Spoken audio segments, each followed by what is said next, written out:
Price lord brothers and sisters, கர்த்தராகிய இயேசு கிறிஸ்துவின் மகா பரிசுத்த நாமத்தினால் உங்கள் அனைவரையுமே வாழ்த்துகிறேன். சோ ஆவியானவர் ஏற்கனவே இன்னைக்கான செய்திய இந்த ஓப்பனிங் பிரேயர்ல காமிச்சிட்டாரு. தேவனுடைய வார்த்தையானது இருபுறமும் கருக்குள்ள ஒரு பட்டயமாக இருக்கிறது.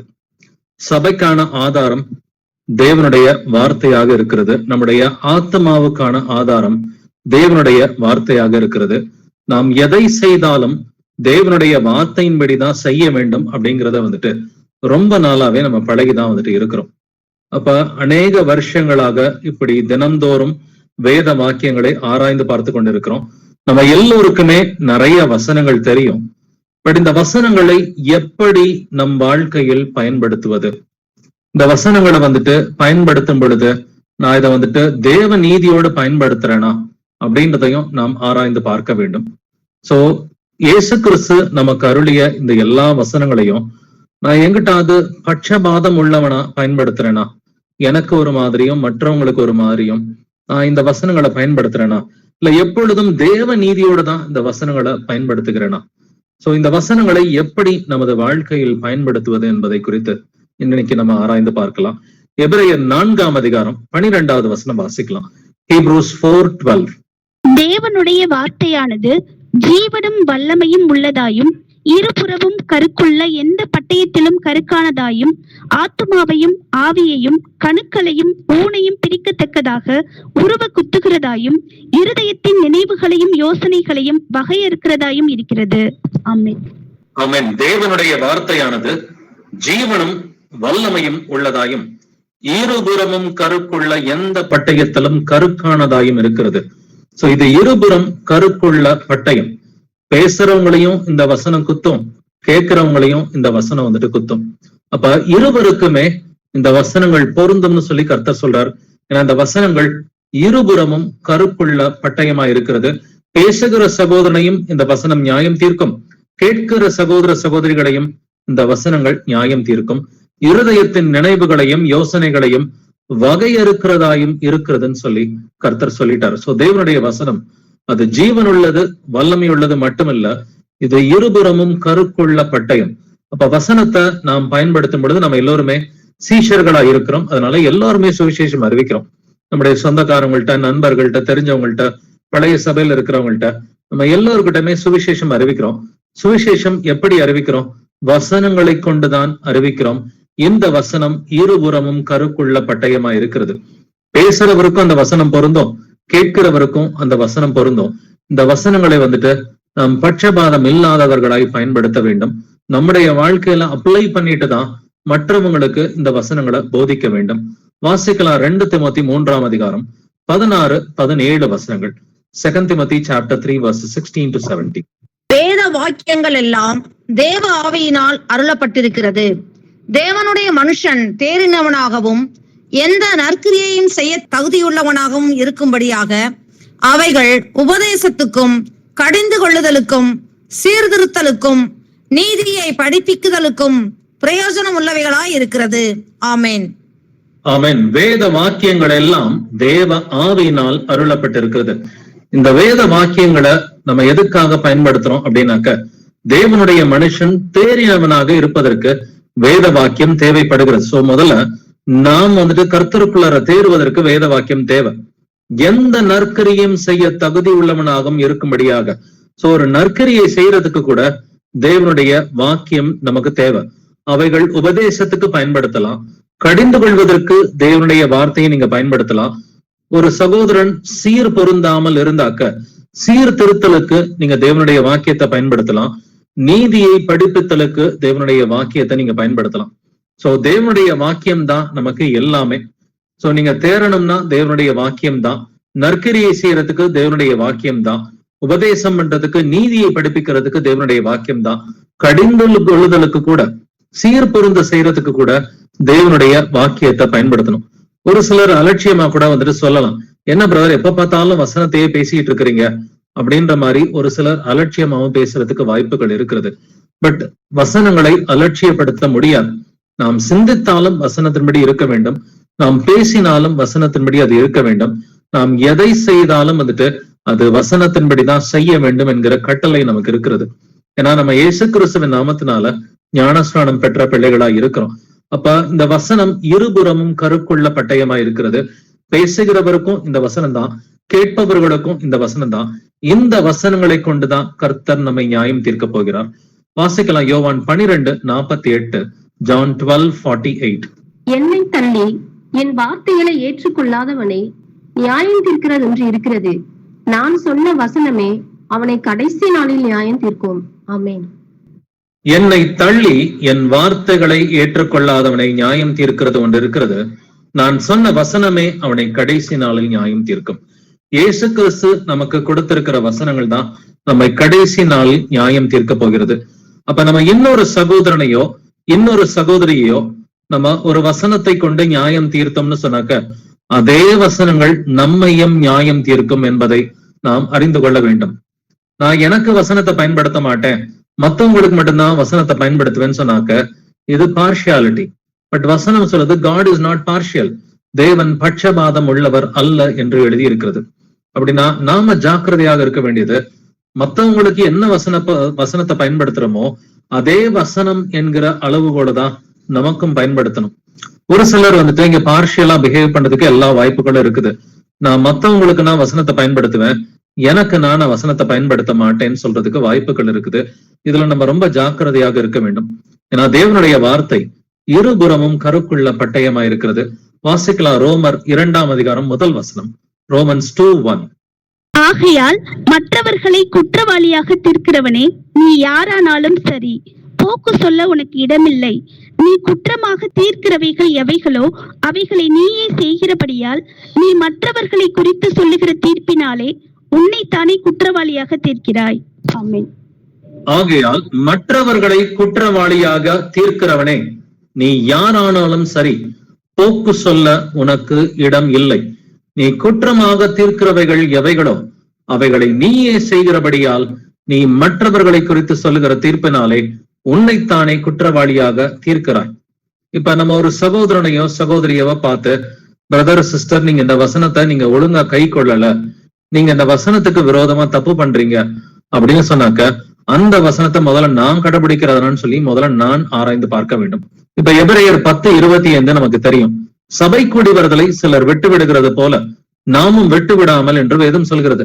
இப்ப யாராவது ஒருத்தர் 1 வாரமோ 2 வாரமோ 3 வாரமோ சபை கூடுதல் வரலன்னு சொன்னாக்க சில நேரங்கள் வந்துட்டு கண்டிக்கக்கூடிய ஒரு சூழ்நிலை வந்துட்டு இருக்கும்.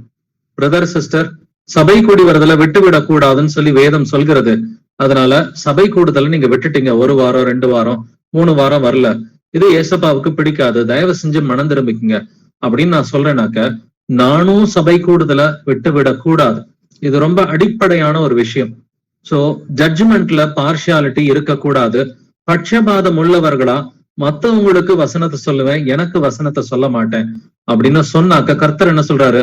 மற்றவர்களை குற்றவாளியாக தீர்க்கிறவனே, நீ யாரானாலும் சரி, போக்கு சொல்ல உனக்கு இடமில்லை. இங்க யாரானாலும் சரி அப்படின்ற வார்த்தையை நல்லா கவனிச்சுக்கங்க. நீ போதிக்கிறவனா இருந்தாலும் நீ யாரானாலும் சரி, உனக்கு போக்கு சொல்ல இடம் இல்லை. மத்தவங்களுக்கு வசனம், உனக்கு வசனம் இல்லையா அப்படின்ற கேள்வியை தான் கர்த்தர் வந்துட்டு கேட்கிறார். அப்படின்னா நம்ம மத்தவங்களுக்கு என்ன வசனத்தை சொல்லி ஜட்ஜ் பண்றோமோ நமக்கும் அதே ஜட்ஜ்மெண்ட் தான் அப்படின்றத நம்ம உணர்ந்து கொள்ள வேண்டும். ஏன்னா நான் சொல்கிற வசனமே அவனை கடைசி நாளில் நியாயம் தீர்க்கும்னு சொல்லியிருக்கிறாரு. அப்ப ஜட்ஜ்மெண்ட்ல தீர்ப்பு சொல்ற காரியத்துல பார்ஷியாலிட்டி இருக்கக்கூடாதுன்றத கர்த்தர் விரும்புறாரு. மத்தவங்களுக்கு என்ன வசனத்தை சொல்லி நியாயம் தீர்க்கிறோமோ அதே வசனத்துக்கு நாம் முதலாவது கீழ்ப்படிய வேண்டும். வாசிக்கலாம் யாக்கோபு 2:9, ஜேம்ஸ் 2:9. பட்சபாதம் உள்ளவர்களாய் இருப்பீர்களானால் பாவம் செய்து மீறினவர்கள் என்று நியாயப்பிரமாணத்தால் தீர்க்கப்படுவீர்கள். ஆமென். பட்சபாதம் உள்ளவர்களாய் இருப்பீர்களானால் பாவம் செய்து அப்படின்னு வேதம் சொல்கிறது. அப்ப பட்சபாதம் என்பது இது ஒரு பாவம் என்று வேதம் சொல்கிறது. இப்ப நான் மத்தவங்களுக்கு வசனத்தை பயன்படுத்துவேன், எனக்கு நான் அந்த வசனத்தை பயன்படுத்திக்க மாட்டேன்னு சொன்னாக்க இது சுயநீதி என்று கர்த்தர் பேசுகிறார். தேவநீதி என்பது நீங்க ரோமர் புஸ்தகத்துல வாசிக்கும் பொழுது சுயநீதி தேவநீதி அப்படிங்கிற வார்த்தைகள் ஒரே வசனத்துல எழுதப்பட்டிருக்கும். சோ தேவநீதி என்பது நான் மத்தவங்களுக்கு என்ன வசனத்தை பயன்படுத்துகிறேனோ அதே வசனத்தை தான் நான் எனக்கும் பயன்படுத்தணும். மற்றவர்களுக்கு போதிக்கிற நான் தானே ஆகாதவனாய் போகாதபடிக்கு என் சரீரத்தை ஒடுக்கி கீழ்ப்படுத்துகிறேன்னு சொல்லி 1 கொரிந்தியர் 9 எழுதியிருக்கிறது.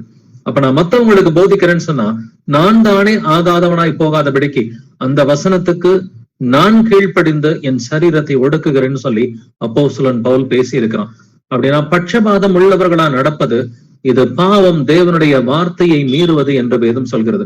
பட் இருந்தாலும் நம்ம ஒரு மைனாரிட்டியா பார்க்க முடியும். நிச்சயமா நம்ம கூட இருக்கிற யாராவது ஒரு மைனாரிட்டி, ஒரு 1-2 பேர் வந்துட்டு நீங்க அந்த வசனத்துக்கு கீழ்ப்படியலன்னு சொல்லலாம், பட் அவங்களும் அந்த வசனத்துக்கு கீழ்ப்படிய மாட்டாங்க. பட் தேவனுடைய வார்த்தை நமக்கு சொல்லிக் கொடுக்கிறது என்னது? பட்சபாதம் இல்லாமல் வசனத்தை பயன்படுத்துகிறவர்களா இருக்கணும். இப்ப மற்றவங்களை நான் எந்த வசனத்தை வச்சு நியாயம் தீர்க்கிறேனோ அதே வசனத்துக்கு நான் முதல்ல கீழ்ப்படியணும். அதனாலதான் கர்த்தர் சொல்றாரு, கீழ்ப்படிஞ்சிட்டு பிறகு போதின்னு சொல்லி சொல்றாரு. போதிச்சுட்டு கீழ்ப்படுகிறத விட கீழ்ப்படிஞ்சிட்டு போதிக்கிறதா கர்த்தருக்கு பிரியமான காரியமா இருக்கும். வாசிக்கலாம் உபாகமம் 1ஆம் அதிகாரம் 17-18 வசனங்கள். Deuteronomy chapter 1 verses 17 to 18. நியாயத்திலே முகதாட்சியம் பாராமல் பெரியவனுக்கு செவி கொடுப்பது போல சிறியவனுக்கும் செவி கொடுக்க கடவீர்கள். மனிதன் முகத்திற்கு பயப்படுவீர்களாக. நியாயத்திற்கு தேவனுடையது. உங்களுக்கு கடினமாய் இருக்கும் காரியத்தை என்னிடத்தில் கொண்டு வாருங்கள், நான் அதை கேட்பேன் என்று சொல்லி நீங்கள் செய்ய வேண்டிய காரியங்கள் யாவையும் அக்காலத்திலே கட்டளையிட்டேன். ஆமென். ஆமென். நியாயத்திலே முகத்தாட்சணியம் பாராமல் பெரியவனுக்கு செவி கொடுப்பது போல சிறியவனுக்கும் செவி கொடுக்க கடவீர்கள் அப்படின்னு கர்த்தர் சொல்றார்.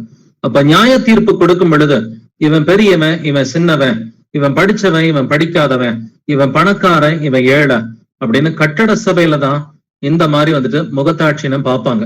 பணக்காரவங்களுக்கு ஒரு மாதிரியும் ஏழைகளுக்கு ஒரு மாதிரியும் வந்துட்டு விதிமுறைகள் வந்துட்டு இருக்கும். பட் நாமளும் ஒரு சிலரை பார்க்கத்தான் வந்துட்டு செய்யறோம். பணக்காரர்களை அவங்க ஒரு மாதிரி ட்ரீட் பண்ணதான் வந்துட்டு செய்யறாங்க. பட் ஏழைகளை வந்துட்டு கண்டுக்காம தான் வந்துட்டு இருப்பாங்க. பட் கர்த்தர் சொல்கிறார், நியாயத்திலே முகத்தாட்சியம் இருக்க கூடாது. பெரியவனுக்கு என்ன நீதியோ அதேதான் சிறியவனுக்கும்னு சொல்லி கர்த்தர் சொல்றாரு. மனிதன் முகத்திற்கு பயப்படுவீர்களாக. நியாய தீர்ப்பு தேவனுடையது. நல்லா புரிஞ்சுக்கணும். நியாய தீர்ப்பு கர்த்தராகிய இயேசு கிறிஸ்துவுக்கு மாத்திரம் உரியது. அப்படின்னா ஒரு வசனத்தை கொண்டு ஒரு சகோதரன் சகோதரி கிட்ட போய் இந்த வசனத்துக்கு விரோதமா நீங்க இருக்கிறீங்க அப்படின்னு நம்ம சொல்றோம்னு சொன்னாக்க முதல்ல அந்த வசனத்துக்கு நாம் கீழ்ப்படுகிறவர்களா இருக்கணும். அப்படி இல்லைன்னு சொன்னாக்கா அது பாவம். பட்சபாதமா நடக்கிறது, முகத்தாட்சியம் பார்க்கிறது வந்துட்டு இது பாவம் என்று கர்த்தர் பேசுகிறார். வாசிக்கலாம் மத்தேயு 7ஆம் அதிகாரம் 3 முதல் 5 வசனங்கள். Matthew chapter 7 verses 3 to 5. நீ உன் கண்ணில் இருக்கிற உத்திரத்தை உணராமல் உன் சகோதரன் கண்ணில் இருக்கிற துரும்பை பார்க்கிறது என்ன? இதோ உன் கண்ணில் உத்திரம் இருக்கையில் உன் சகோதரனை நோக்கி நான் உன் கண்ணில் இருக்கும் துரும்பை எடுத்து போடட்டும் என்று நீ சொல்வது எப்படி? மாயக்காரனே, முன்பு உன் கண்ணில் இருக்கிற உத்திரத்தை எடுத்து போடு, பின்பு உன் சகோதரன் கண்ணில் இருக்கிற துரும்பை எடுத்து போட வகை பார்ப்பாய். ஆமென். நீ உன் கண்ணில் இருக்கிற உத்திரத்தை உணராமல் உன் சகோதரன் கண்ணில் இருக்கிற துரும்பை பார்க்கிறது என்ன? கர்த்தர் தெளிவாதான் கேட்கிறார். நீ கீழ்ப்படியாம நீ மத்தவங்களுக்கு இந்த வசனத்தை எப்படி அப்ளை பண்ற? நீ முதல்ல இந்த வசனத்துக்கு கீழ்ப்படிஞ்சிட்டு பிறகு மத்தவங்களுக்கு அப்ளை பண்ணு. அப்படின்னா மத்தவங்களுக்கு வந்துட்டு நீங்க கூடுகைக்கு வராதது தப்புன்னு நம்ம வந்துட்டு எபிரேயர் 10:25 சொல்றோம்னாக்க போதிக்கிற சகோதரர்களும் முதலாவது இந்த வசனத்துக்கு கீழ்ப்படிய வேண்டும். நம்ம எல்லோருமே சீஷர்களா இருக்கிறோம். எல்லாருமே 1:1 போதிச்சுக்கிட்டு தான் இருக்கிறோம் இல்லைங்களா? அப்படின்னா நம்ம மத்தவங்களை பார்த்து பொய் சொல்லக்கூடாதுன்னு சொல்லி கொடுக்குறோம். அப்படின்னா நாம முதல்ல பொய் சொல்லக்கூடாது. மத்தவங்களை பார்த்து கெட்ட வார்த்தை சொல்லக்கூடாதுன்னு சொல்லி கொடுக்குறோம். அப்படின்னா நாமளும் கெட்ட வார்த்தை வந்துட்டு சொல்லக்கூடாது. மத்தவங்களை பார்த்து கோபப்படாத, எரிச்சல் படாத, கசப்போடு இருக்காதுன்னு நாம சொல்லி கொடுக்கிறோம் இல்லைங்களா? அப்படின்னா நாமளும் கோபப்படாம, எரிச்சல் படாம, கசப்போடு இருக்கக்கூடாது. இதோ உன் கண்ணில் உத்தரம் இருக்கையில் உன் சகோதரனை நோக்கி நான் உன் கண்ணில் இருக்கும் துரும்பை எடுத்து போடட்டும் என்று சொல்வது எப்படி? மாயக்காரனே அப்படின்னு கர்த்தர் திட்டுறார். யார பார்த்து மாயக்காரன் சொல்லி சொல்றாரு? ஒரு வசனத்தை மத்தவங்களுக்கு அப்ளை பண்ணி தனக்கு அப்ளை பண்ணாம இருக்கும் பொழுது மாயக்காரனை, ஹிப்போக்ரட் அப்படின்னு சொல்லி கர்த்தர் கடிந்து கொள்கிறார். மாயக்காரனை, முன்பு உன் கண்ணில் இருக்கிற உத்தரத்தை எடுத்து போடு, பின்பு உன் சகோதரன் கண்ணில் இருக்கிற துரும்பை எடுத்து போட வகை பார்ப்பாய். அப்ப மத்தவங்களுக்கு நாம போதிக்கிறோம்னா அது வந்துட்டு 1:1 நம்ம போதிச்சாலுமே இதே விஷயம் நமக்கும் பொருந்தும். இப்ப மத்தவங்களுக்கு நம்ம போதிக்கும் பொழுது போதிக்கிற எல்லா வசனங்களும் இது இருபுறமும் கருக்குள்ள பட்டயமா இருக்கிறது. இந்த வசனங்களை கொண்டுதான் கர்த்தர் நம்மை நியாயம் தீர்ப்பார். அப்படின்னாக்க மத்தவங்களுக்கு எந்த வசனத்தை நம்ம அப்ளை பண்ணி போதிக்கிறோமோ, மத்தவங்களுக்கு எந்த வசனத்தை அப்ளை பண்ணி அவங்களுக்கு ஒரு கவுன்சிலிங் கொடுக்கிறோமோ அதே வசனத்துக்கு நாம் முதலாவது கீழ்ப்படுகிறவர்களாக இருக்க வேண்டும். அப்படி செஞ்சோம்னு சொன்னாக்க போதிக்கிறத போல இன்பமான ஒரு காரியம் எதுவுமே இருக்காது. ஏன்னா நாம போதிக்கிற வசனம் நம்மளை இம்ப்ரூவ் பண்ணும்.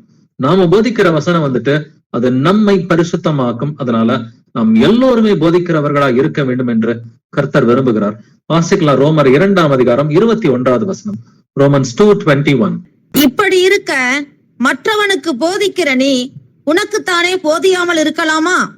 களவு செய்யக்கூடாதென்று பிரசங்கிக்கிற நீ களவு செய்யலாமா? ஆமேன். மற்றவனுக்கு போதிக்கிற நீ உனக்குத்தானே போதியாமல் இருக்கலாமா? களவு செய்யக்கூடாது என்று பிரசங்கிக்கிற நீ களவு செய்யலாமா? திருடக்கூடாதுன்னு மத்தவங்கள வந்துட்டு ஒருத்தர் போதிக்கிறார்னா அந்த போதிக்கிறவரும் திருடக்கூடாது. பொய் சொல்லக்கூடாதுன்னு சொல்லி மற்றவங்களுக்கு ஒருத்தர் போதிக்கிறாருன்னா போதிக்கிற சகோதரனுமே பொய் சொல்லக்கூடாது. பொருளாசை இருக்கக்கூடாதுன்னு சொல்லி ஒரு சகோதரன் போதிக்கிறான்னு சொன்னாக்க போதிக்கிற சகோதரனுக்கும் பொருளாசை இருக்கக்கூடாது. மத்தவங்களை பார்த்து நீ சோம்பேறித்தனமா இருக்காதுன்னு சொல்லி ஒரு சகோதரன் போதிக்கிறார்னா போதிக்கிற சகோதரனும் சோம்பேறித்தனமா இருக்கக்கூடாது. அப்படின்னு சொன்னாக்க நம்ம என்ன போதிக்கிறோமோ அந்த வசனங்களுக்கு நாம் முதலாக கீழ்ப்படிய வேண்டும். ஏன்னா இது இருபுறமும் கருக்குள்ள பட்டயம். மற்றவனுக்கு போதிக்கிற நீ உனக்குத்தானே போதியாமல் இருக்கலாமா? அப்ப நமக்கு நாமளே முதல்ல அந்த வசனங்களை போதிச்சுட்டு நாம் முதலாவது வசனங்களுக்கு கீழ்ப்படிந்து விட்டு பிறகு மற்றவர்களுக்கு நாம் போதிக்க வேண்டும் என்றே கர்த்தர் விரும்புகிறார். இதுக்கு பேருதான் வந்துட்டு நீதி என்கிற மார்க்கவசம். வாசிக்கலாம் எபேசியர் 6:14 Ephesians 6:14. சத்தியம் என்னும் கச்சையை உங்கள் அறையில் கட்டினவர்களாயும் நீதி என்னும் மார்க்கவசத்தை தரித்தவர்களாயும். ஆமென். சர்வாயுத வர்க்கத்தை பத்தி கர்த்தர் எழுதும் பொழுது சத்தியம் என்னும் கச்சை நமக்கு இருக்க வேண்டும்ன்றாரு. நீதி என்னும் மார்க்கவசம்னு சொல்லி சொல்றாரு. இது என்ன நீதி? இது தேவ நீதி.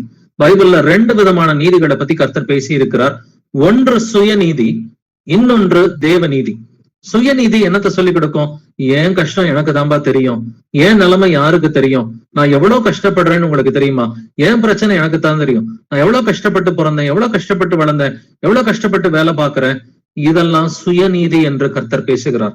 தேவ நீதி என்பது நீ மத்தவங்களுக்கு என்ன வசனத்தை சொல்றியோ அந்த வசனத்துக்கு நீ முதல்ல கீழ்ப்படியணும். இதுதான் நீதி என்னும் மார்க்க அவசம்னு சொல்லி கர்த்தர் சொல்றார்.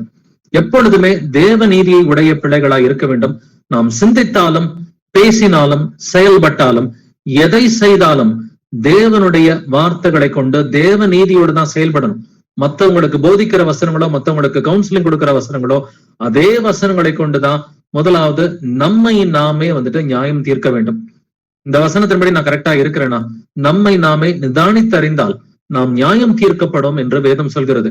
அப்ப ஒவ்வொரு முறையும் மத்தவங்களுக்கு வசனத்தை சொல்றதுக்கு முன்னாடி நம்மளை நாமளே நிதானிச்சு பார்க்கணும். நம்ம எல்லோருமே வசனத்துல நிறைய தேர்னவங்க பிரதர்ஸ் அண்ட் சிஸ்டர்ஸ். நமக்கு தெரியாத அதிகமான வசனங்கள் கிடையாது.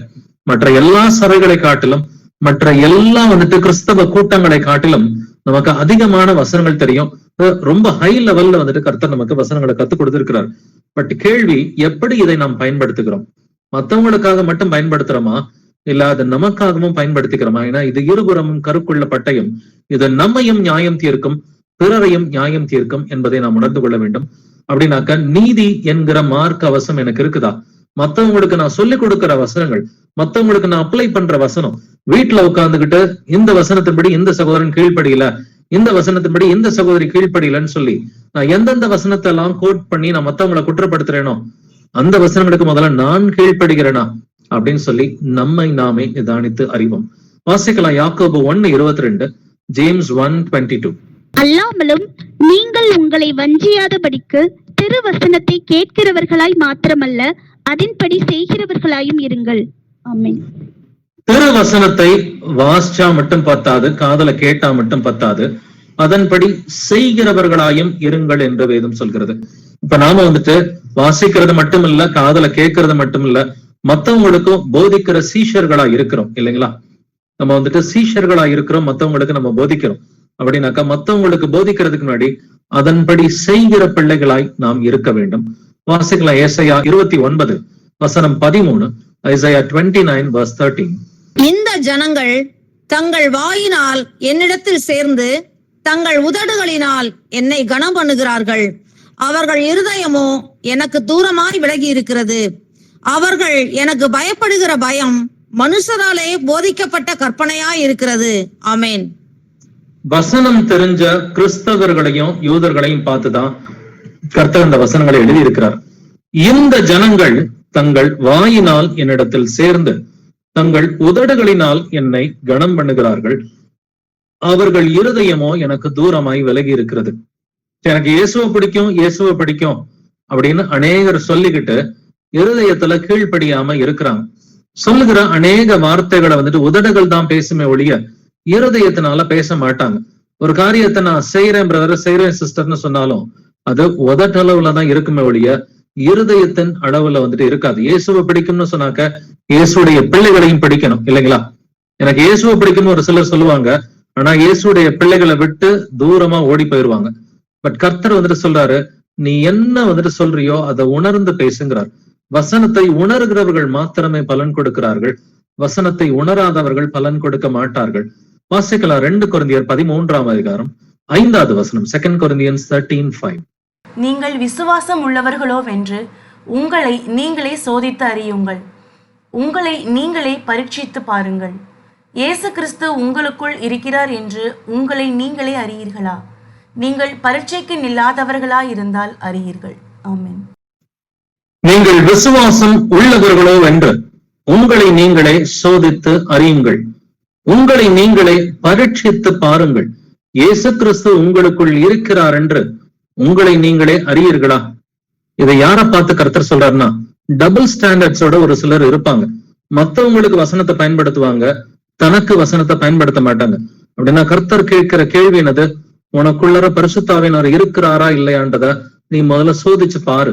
இயேசு கிறிஸ்து உங்களுக்குள் இருக்கிறார் என்று உங்களை நீங்களே அறியீர்களா அப்படின்னு சொல்லி கேள்வி கேட்கிறார். அப்ப வசனத்துல டபுள் ஸ்டாண்டர்ட்ஸ் கிடையவே கிடையாது. மத்தவங்களுக்குன்னா நான் வசனத்தை அப்ளை பண்ணுவேன், எனக்கு நான் சொந்த கதை சோக கதையை சொல்லுவேன். இந்த டபுள் ஸ்டாண்டர்ட்ஸ் வேதத்துல இல்ல. பட்சபாதம் என்பது வேதத்தில் இல்லை என்பதை நாம் உணர்ந்து கொள்ள வேண்டும். வாசிக்கலாம் கலாத்தியர் 6ஆம் அதிகாரம் வசனங்கள் 3 முதல் 4 வரை வாசிக்கலாம். Galatians chapter 6 verses 3 to 4. ஒருவன் தான் ஒன்றும் இல்லாதிருந்தும் தன்னை ஒரு பொருட்டென்று எண்ணினால் தன்னைத்தானே வஞ்சிக்கிறவன் ஆவான். அவனவன் தன் தன் சுய கிரியையை சோதித்து பார்க்க கடவன். அப்பொழுது மற்றவனை பார்க்கும் போதல்ல, தன்னையே பார்க்கும் போது மேன்மை பாராட்ட அவனுக்கு இடம் உண்டாகும். ஆமென். ஒருவன் தான் ஒன்றுமில்லாதிருந்தும் தன்னை ஒரு பொருட்டென்று எண்ணினால் தன்னைத்தானே வஞ்சிக்கிறவனா இருப்பான் அப்படின்னு வேதம் சொல்லுது. கர்த்தர் முன்னாடி நம்ம எல்லோருமே ஒன்றுமில்லாதவர்கள் அப்படின்றத நம்ம புரிஞ்சுக்கணும், ஒத்துக்கணும். கர்த்தருடைய பார்வையில நாம ஒவ்வொருத்தரும், அது நானா இருக்கட்டும் நீங்களா இருக்கட்டும், நாம் எல்லோருமே ஒன்றுமில்லாதவர்கள் என்று நாம் முதலாவது உணர வேண்டும். நான் இதை பண்ணேன் அதை பண்ணேன், நான் இதை செஞ்சேன் இயேசுவுக்காக, இங்க ஓடுனேன் அங்க ஓடுனேன், இத்தனை ஆத்மா பிடிச்சேன், இந்த ஊருக்கு போனேன் அந்த ஊருக்கு போனேன். இயேசு கிறிஸ்து முன்னாடி மேன்மை பாராட்ட ஒருவருக்கும் இடம் இல்லை. அந்நாளில் அநேகரனை நோக்கி, கர்த்தாவே கர்த்தாவே, உமது நாமத்தினாலே பிசாசுகளை துரத்தினோம் அல்லவா, உமது நாமத்தினாலே தீர்க்க தரிசனம் உரைத்தோம் அல்லவா, இப்படி எல்லாம் மேன்மை பாராட்டினா கர்த்தர் என்ன சொல்லுவாரு? உங்களை அறியேன் அக்கிரம செய்கைக்காரரே, என்னை விட்டு அகன்று போங்கள்னு சொல்லுவார். நான் இதை செஞ்சேன் நான் அதை செஞ்சேன், நான் தான் இவரை வளர்த்து விட்டேன், நான் தான் இவருக்கு சத்தியம் சொன்னேன், இப்படி எல்லாம் சொல்றதுக்கு ஒருவருக்கும் இடம் இல்லை. அவன் தன் தன் சுய கிரியை சோதித்து பார்க்க கடவன். அப்பொழுது மற்றவனை பார்க்கும் போது அல்ல, தன்னையே பார்க்கும் போது மேன்மை பாராட்ட அவனுக்கு இடம் உண்டாகும். அவரோட நான் ரொம்ப பெட்டர் அப்படின்னு சொல்றவங்களுக்கு கர்த்தர் சொல்கிற வசனம், மற்றவர்களை பார்க்கும் பொழுது அல்ல, தன்னையே பார்க்கும் பொழுது மேன்மை பாராட்ட அவனுக்கு இடம் உண்டாகும். மத்தவங்களோட கம்பேர் பண்ணிட்டு நான் இவரோட பெட்டரா இருக்கிறேன் நான் இவரோட பெட்டரா இருக்கிறேன்னு சொல்லாதேன்னு சொல்லி கர்த்தர் சொல்றாரு. ஒன்ன நீயே ஒரு பொருட்டுன்னு எண்ணிக்காதன்னு சொல்லி கர்த்தர் சொல்றாரு. கர்த்தர் முன்னாடி நாம யாருமே முக்கியமானவங்க கிடையாது. இந்த சபையில இவருக்கு தூண், இந்த சபையில இவரு தூண் அப்படின்னு சொல்றதுக்கு ஒருவருக்கும் மேன்மை பாராட்ட இடம் இல்லை. இயேசு கிறிஸ்து ஒருவரே சபைக்கு தலைவராயிருக்கிறார். அவருடைய வசனம் ஒன்றை சபைக்கு ஆதாரமாக இருக்கிறது. நம்முடைய ஆத்மாவுக்கு நங்கூரமாய் இருப்பது அவருடைய வசனங்கள் மாத்திரமே. வாசிக்கலாம் நீதிமொழிகள் 21:2. Proverbs 21:2. மனுஷனுடைய வழியெல்லாம் அவன் பார்வைக்கு செம்மையாக தோன்றும், கர்த்தரோ இருதயங்களை நிறுத்து பார்க்கிறார். ஆமென். மனுஷனுடைய வழியெல்லாம் அவன் பார்வைக்கு செம்மையாக தோன்றும், கர்த்தரோ இருதயங்களை நிறுத்து பார்க்கிறார். நாம் பண்றது கரெக்ட்னு சொல்லி அநேகர் நினைச்சுக்குவாங்க. வசனத்தோட ஒத்து பார்த்தாலும் முடியாதுன்னு சொல்லுவாங்க. நாம் பண்றது எப்பொழுதுமே கரெக்ட், வசனத்தோட கம்பேர் பண்ணி பார்க்காமலே நாம் பண்றதெல்லாம் கரெக்ட்னு சொல்லி சுயநீதியோட இருப்பாங்க. ஆனா கர்த்தர் என்ன பண்ணுவாரு? இருதயங்களை நிறுத்து பார்க்கிறார் என்று வேதம் சொல்கிறது. அப்ப இருதயத்துல வசனம் இருந்துச்சுன்னு சொன்னாக்க, மத்தவங்களுக்கு நான் என்ன வசனத்தை அப்ளை பண்றேனோ அதே வசனம் எனக்கும் இருக்குதுன்னு சொல்லி எனக்கும் அப்ளை பண்ணிக்கிட்டேன்னு சொன்னாக்க, கர்த்தருடைய கிருபையினால நம்ம பரிசுத்தமா வாழ முடியும். இல்ல நான் மத்தவங்களுக்கு மட்டும்தான் வசனத்தை அப்ளை பண்ணுவேன், நான் எனக்கு வசனத்தை அப்ளை பண்ண மாட்டேன், நான் சென்டிமெண்டா பேசுவேன், சிம்பத்தியோட இருப்பேன், எமோஷனா கிரியேட் பண்ணுவேன் அப்படின்னு சொன்னாக்க, கர்த்தர் முன்னாடி மேன்மை பாராட்ட நமக்கு இடம் இல்லைன்றதை நம்ம புரிஞ்சுக்கணும். நீதிமொழிகள் 16ஆம் அதிகாரம் 2வது வசனம், Proverbs 16:2. மனுஷனுடைய வழிகள் எல்லாம் அவன் பார்வைக்கு சுத்தமானவைகள், கர்த்தரோ ஆவிகளை நிறுத்து பார்க்கிறார். ஆமென். முந்தின வசனம் மாதிரியேதான் இந்த வசனமும் இருக்குது. மனுஷனுடைய வழிகள் எல்லாம் அவன் பார்வைக்கு சுத்தமானவைகள். நாம் பண்றதெல்லாம் கரெக்ட்னு சொல்லி அவங்கவுங்க நினைச்சுக்கலாம். ஆனா வசனத்தோட ஒத்து பார்த்தாதான் நாம செய்யறது ரைட்டா தப்பா அப்படின்றது புரியும். யாராவது ஒரு சகோதரனோ சகோதரியோ நமக்கு வசனத்தை சுட்டி காமிச்சு, பிரதர் சிஸ்டர் இந்த வசனத்தின்படி இது ரைட்டா தப்பா நீங்களே கம்பேர் பண்ணி பாருங்க அப்படின்னு சொல்லும் பொழுது, அந்த வசனத்தை கேட்கும் பொழுதே நமக்கு ஒரு கோபமோ எரிச்சலோ வரும் பொழுது நம்ம வசனத்தோட ஒத்த ஒரு வாழ்க்கையை வாழலன்றதான் அர்த்தம். கர்த்தரோ இருதயங்களை நிறுத்து பார்க்கிறாருன்னு சொல்லி நீதிமொழிகள் 21:2 இருக்குது. கர்த்தரோ ஆவிகளை நிறுத்து பார்க்கிறார் என்று நீதிமொழிகள் 16:2 இருக்குது. அப்ப நம்முடைய ஆவி என்ன சிந்திக்குது, நம்முடைய இருதயம் என்ன சிந்திக்குதுன்றது கர்த்தருக்கு தெரியும். அப்ப வசனத்தோட ஒத்து பாருங்க, இந்த வசனத்தோட கம்பேர் பண்ணும் பொழுது இது தப்பா தெரியுதுன்னு சொல்லும் பொழுது வசனத்தை ஏத்துக்கிட்டு தான் ஆகணும்.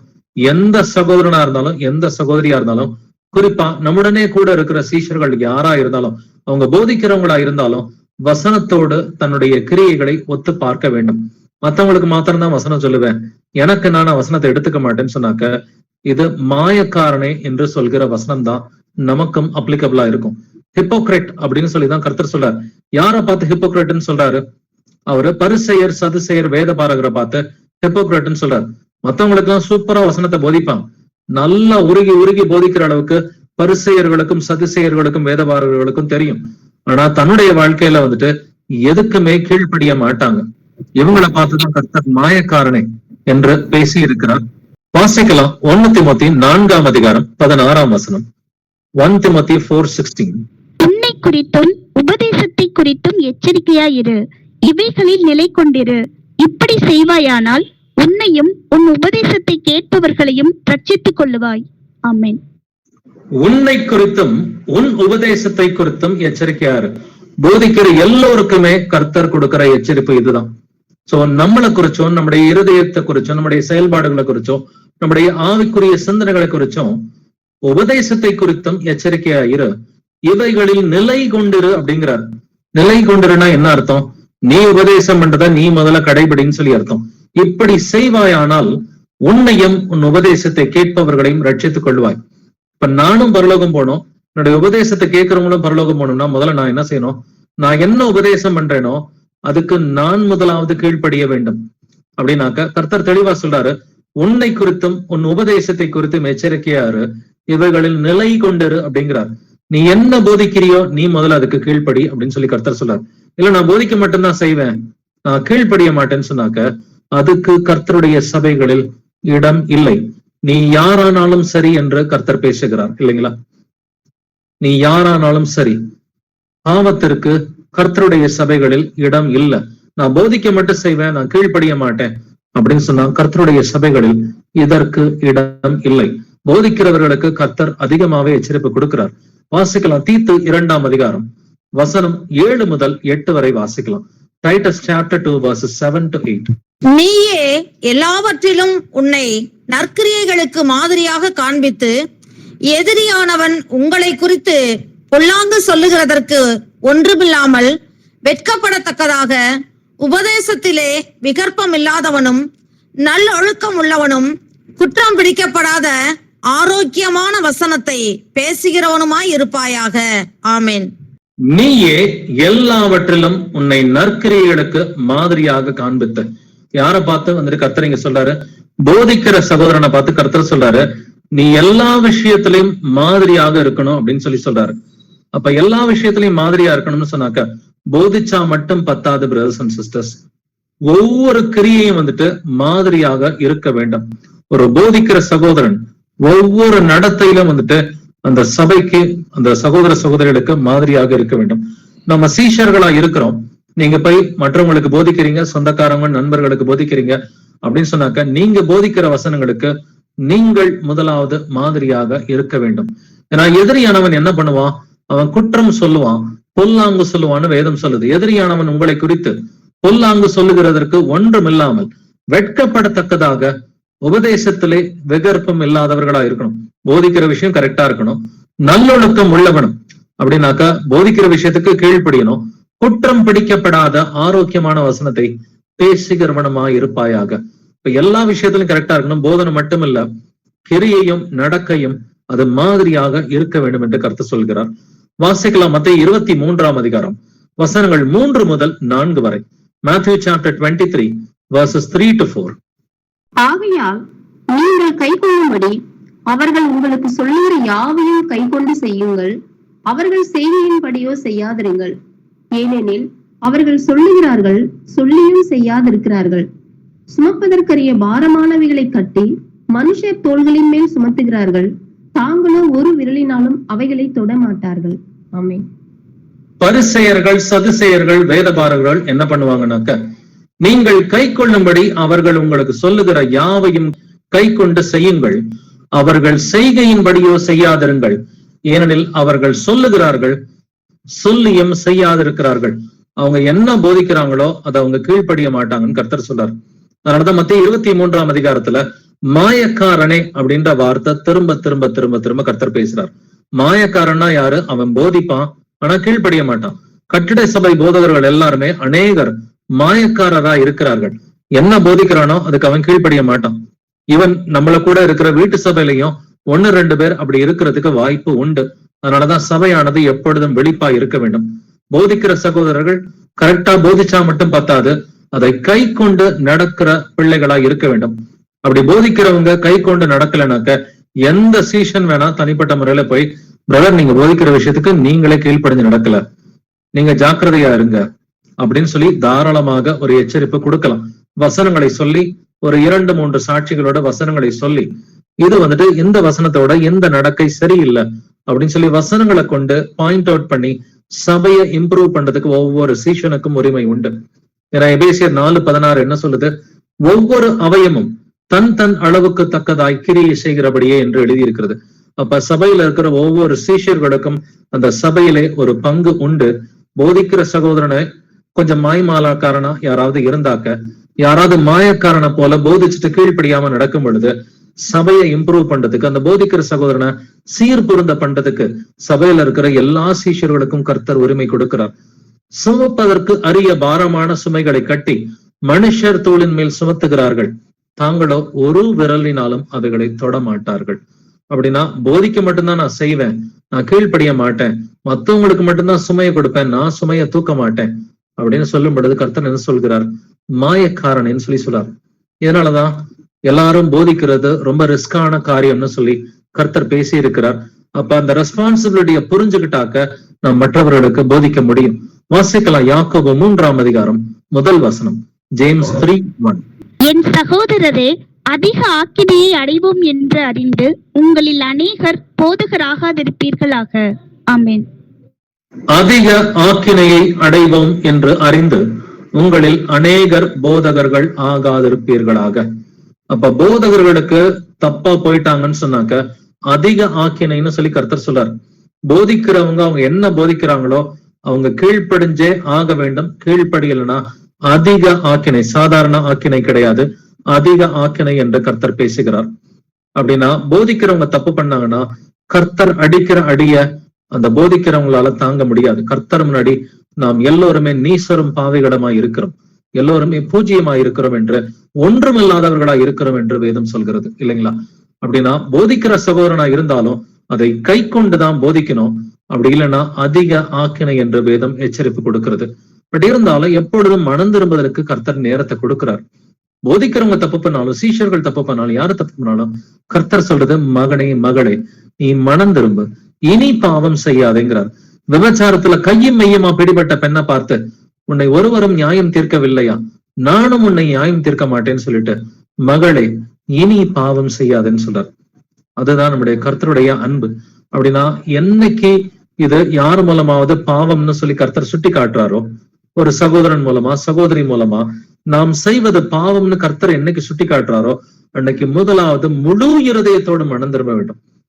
நான் செஞ்சாலும் ரைட்டு தான், நான் பிடிச்ச முயலுக்கு 3 கால் தான் சொல்லி யாரு வேணா சாதிக்க முடியும். வாய் ஜாலத்தினால பேச்சு திறமையினால யாரு வேணா வந்துட்டு தான் செஞ்சதை ஜஸ்டிஃபை பண்ண முடியும். பட் கர்த்தரோ இருதயங்களை நிறுத்து பார்க்கிறார் என்று வேதம் சொல்கிறது. கர்த்தரோ ஆவிகளை நிறுத்து பார்க்கிறார் என்று நம்ம ஒரு வசனத்துல வாசிச்சோம். நம்ம மக்களை ஏமாத்திரலாம், ஈவன் சபையாரை ஏமாத்திரலாம், மனிதர்களை ஈஸியா ஏமாத்திரலாம். கர்த்தரை ஏமாத்துறதுக்கு ஒருவராலும் முடியாது. அப்படின்னா இது பாவம் என்று யாராவது சுட்டி காட்டும் பொழுது, குறிப்பா வசனங்களை சொல்லி சுட்டி காட்டும் பொழுது முழு இருதயத்தோட மனம் திரும்புவது ஒரு சகோதரனுக்கோ சகோதரிக்கோ அது ஏற்றதா இருக்கிறது. மனம் திரும்பலனாக்க அதிக ஆக்கினை என்று கர்த்தர் பேசி இருக்கிறார். வாசிக்கலாம் அப்போஸ்தலர் 3:20, Acts of the Apostles 3:20. உங்கள் பாவங்கள் நிவர்த்தி செய்யப்படும் பொருட்டு நீங்கள் மனம் திரும்பி குணப்படுங்கள். ஆமென். நீங்கள் மனம் திரும்பி குணப்படுங்கள். எதுக்காக? உங்கள் பாவங்கள் நிவர்த்தி செய்யப்படும் பொருட்டு அப்படின்னு சொல்லி சொல்றாரு. அப்படின்னா ஓகே, தெரியாம ஒரு பாவம் பண்ணிருக்கலாம், ஒரு பொருளாசை நிமித்தமா, பெருமை நிமித்தமா, ஒரு கோபம், எரிச்சல், விரோதம், வைராக்கியம், ஏதாவது ஒரு பாவத்தை செஞ்சிருக்கிறதுக்கு வாய்ப்பு உண்டு. அப்படின்னாக்கா பாவம் செஞ்சிட்டோம் அப்படின்னு சொல்லி யாராவது ஒருத்தர் வசனத்தின் மூலமா சாட்சியின் மூலமா ப்ரூவ் பண்றாங்கன்னு சொன்னாக்க முதலாவது நாம் செய்ய வேண்டியது அந்த பாவங்களை கழுவணும். எப்படின்னாக்க மனம் திரும்பிதான் பாவங்களை கழுவ முடியும். அப்ப மனம் திரும்புறதுன்னா என்னது? ஒரு சிலர் சொல்லுவாங்க, ஓகே பிரதர் நான் மனம் திரும்பிட்டேன் பிரதர் அப்படின்னு சொல்லி அவங்க வெறும் உதடுகளால சொல்றதுக்கு வாய்ப்பு இருக்கு. இருதயம் வந்துட்டு தன்னுடைய குற்றத்தை உணரவே உணராது. இருதயத்துல குற்றத்தை உணர்ந்துக்கவே மாட்டாங்க. ஆனா வாய் மட்டும் என்ன சொல்லும், ஓகே ஓகே நான் மாத்திக்கிறேன், நான் நாளையில இருந்து மனம் திரும்புகிறேன் அப்படின்னு சொல்லி சொல்லுவாங்க. ஆனா கர்த்தர் சொல்றாரு, மனம் திரும்பினாக்க மனம் திரும்புதலுக்கு ஏற்ற கனிகளை கொடுங்கள்னு சொல்றாரு. வாசிக்கலாம் மத்தேயு 3:8, Matthew 3:8. மனம் திரும்புதலுக்கு ஏற்ற கனிகளை கொடுங்கள். ஆமென். மனம் திரும்புதலுக்கு ஏற்ற கனிகளை கொடுங்கள்னு சொல்லி கர்த்தர் சொல்றாரு. அப்படின்னா இது பாவம் அப்படின்னு சொல்லி யாராவது ஒரு சகோதரனோ சகோதரியோ சுட்டி காட்டிட்டாங்கன்னு சொன்னாக்க அத கர்த்தர்ட்ட போய் சொல்லி கண்ணீர் விட்டு மனம் திரும்பி மன்னிப்பு கேட்டுட்டு மனம் திரும்புதலுக்கு ஏற்ற கனிகளை கொடுக்கணும். இப்போ ஒரு 2 சகோதரர்கள் பேச மாட்டேன்றாங்க, அவங்க 2 பேருக்கு இடையில கோபம், விரோதம், வைராக்கியம், கசப்பு, வெறுப்பு இது இருக்குதுன்னு சொன்னாக்க இல்ல நான் கர்த்தர்ட்ட போய் நான் வந்துட்டு மன்னிப்பு கேட்டுக்கிறேன், நான் அவர்கிட்ட எல்லாம் பேச முடியாது அப்படின்னு யாராவது சொன்னாங்கன்னா உண்மையான மனம் திரும்புதல் கிடையாது. அப்ப மனம் திரும்புதலுக்கு ஏற்ற கனிகள் என்றால் என்ன? நான் மன்னிச்சுட்டேன்னு சொன்னா மன்னிச்ச ஆசாமி கிட்ட போய் பேசணும் இல்லைங்களா? நான் எந்த சகோதரனை எந்த சகோதரியை நான் மன்னிச்சேனோ அவங்கள்ட்ட போய் நான் பேசி நல்ல ஒரு உறவோடு இருக்கிறதுக்கு ட்ரை பண்ணணும். அப்ப என்னால எப்ப வந்துட்டு அவங்களோட பேச முடியாதுன்னு சொன்னா நான் போய் அவங்கள்ட்ட மன்னிப்பு கேட்கிறேன், நான் அவங்கள்ட்ட போய் சமாதானம் பண்றேன், என்னுடைய மன்னிப்ப சமாதானத்தை அவங்க ஏத்துக்கலன்னு சொன்னாக்க என்னால நல்ல உறவோட அவங்களோட இருக்க முடியாது. கர்த்தர் என்ன சொல்றாரு, தூசிய உதறி விட்டு வந்துருன்னு சொல்லி சொல்றாரு. பட் அவங்களும் சமாதானத்துக்கு ரெடியா இருந்தாங்கன்னு சொன்னாக்க கர்த்தர் என்ன சொல்றாரு, நீ போய் அவங்கள்ட்ட பேசு, நல்ல உறவோட இருன்னு சொல்லி சொல்றாரு. அதனாலதான் மனம் திரும்புதலுக்கு ஏற்ற கனிகளை கொடுங்கன்றார். ஒரு சிலர் சொல்லுவாங்க, இல்ல பிரதர் நான் மன்னிச்சிட்டேன் பிரதர், ஆனா நான் வரமாட்டேன் பிரதர், நான் உங்களோட சேர மாட்டேன் பிரதர் அப்படின்லாம் சொல்லுவாங்க. மன்னிச்சுட்டா வரணும், சேரணும், பேசணும், பழையபடி இருக்கணும்ன்றதான் கர்த்தர் நமக்கு சொல்லி கொடுக்கிற பாடமா இருக்கிறது. வாசிக்கலாம் சங்கீதம் 32:5, Psalm 32:5. நான் என் அக்கிரமத்தை மறைக்காமல் என் பாவத்தை உமக்கு அறிவித்தேன், என் மீறுதல்களை கர்த்தருக்கு அறிக்கையிடுவேன் என்றேன். தேவரீர் என் பாவத்தின் தோஷத்தை மன்னித்தீர். ஆமென். நான் என் அக்கிரமத்தை மறைக்காமல் என் பாவத்தை உமக்கு அறிவித்தேன். நிறைய பேருடைய பிரச்சனையை பார்த்தாக்க அது அக்கிரமம்னு சொல்லி கண்டுபிடிச்சாலும் ஒத்துக்க மாட்டாங்க. இது பாவம், வசனத்தின்படி இது பாவம், இது தவறு, இது இயேசுவுக்கு விரோதமான வந்துட்டு துரோகம் அப்படின்னு சொன்னாலும் இல்ல இது கரெக்ட் தான், நான் செஞ்சா கரெக்ட், மத்தவங்க செஞ்சா தப்புன்னு சொல்லி அந்த பாரபட்சமா பேசுகிற வழக்கம் நமக்குள் இருக்கக்கூடாது. நான் என் அக்கிரமத்தை மறைக்காமல் என் பாவத்தை உமக்கு அறிவித்தேன், என் மீறுதல்களை கர்த்தருக்கு அறிக்கையிடுவேன் என்றேன். தேவரீர் என் பாவத்தின் தோஷத்தை மன்னித்தீர்.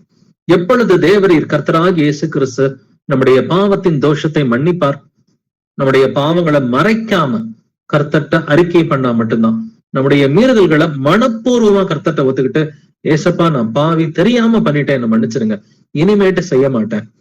நான் யாருக்கு விரோதமா பாவம் செஞ்சனோ, யாருக்கு விரோதமா குற்றம் பண்ணினோ, அவங்கள்ட்ட போய் நான் சமாதானம் பண்ணிக்கிறேன், நல்ல உறவோட இருக்கிறேன், மனம் திரும்புதல் கேட்ட கனிகளை கொடுக்கிறேன் அப்படின்னு சொல்லி கிரியைகள் மூலமா மனம் திரும்பும் பொழுதுதான் கர்த்தர் நம்முடைய பாவங்களை மன்னிக்கிறார்.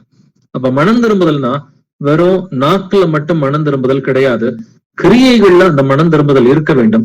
மனம் திரும்புதலுக்கு ஏற்ற கனிகளாய் இருக்க வேண்டும். வாசிக்கலாம் நீதிமொழிகள் 28:13, Proverbs 28:13. தன் பாவங்களை மறைக்கிறவன் வாழ்வடைய மாட்டான், அவைகளை அறிக்கை செய்து விட்டு விடுகிறவனோ இரக்கம் பெறுவான். ஆமென். தன் பாவங்களை மறைக்கிறவன் வாழ்வடைய மாட்டான், அவைகளை அறிக்கை செய்து விட்டு விடுகிறவனோ இரக்கம் பெறுவான். தன் பாவங்களை மறைக்கிறவர்கள் அநேகர் இருப்பாங்க. இதை செஞ்சியான்னு கேட்டா செய்யவே இல்லை அப்படின்வாங்க.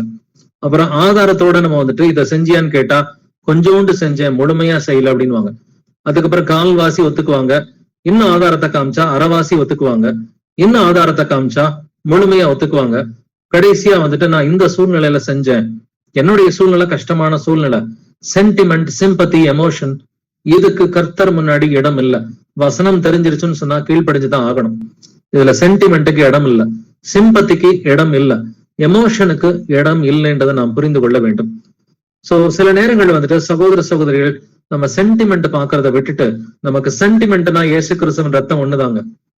திரும்பவும் சொல்றேன், நமக்கு சென்டிமெண்ட்னு சொன்னா இயேசு கிறிஸ்து நமக்காக சிந்திய ரத்தம் ஒண்ணுதான் நமக்கு சென்டிமெண்ட் வந்துட்டு. அப்ப அந்த ரத்தத்தை ஒரு சகோதரன் சகோதரி மதிக்கலன்னு சொன்னா நமக்கு அவங்க சகோதரனும் இல்ல, சகோதரியும் இல்ல.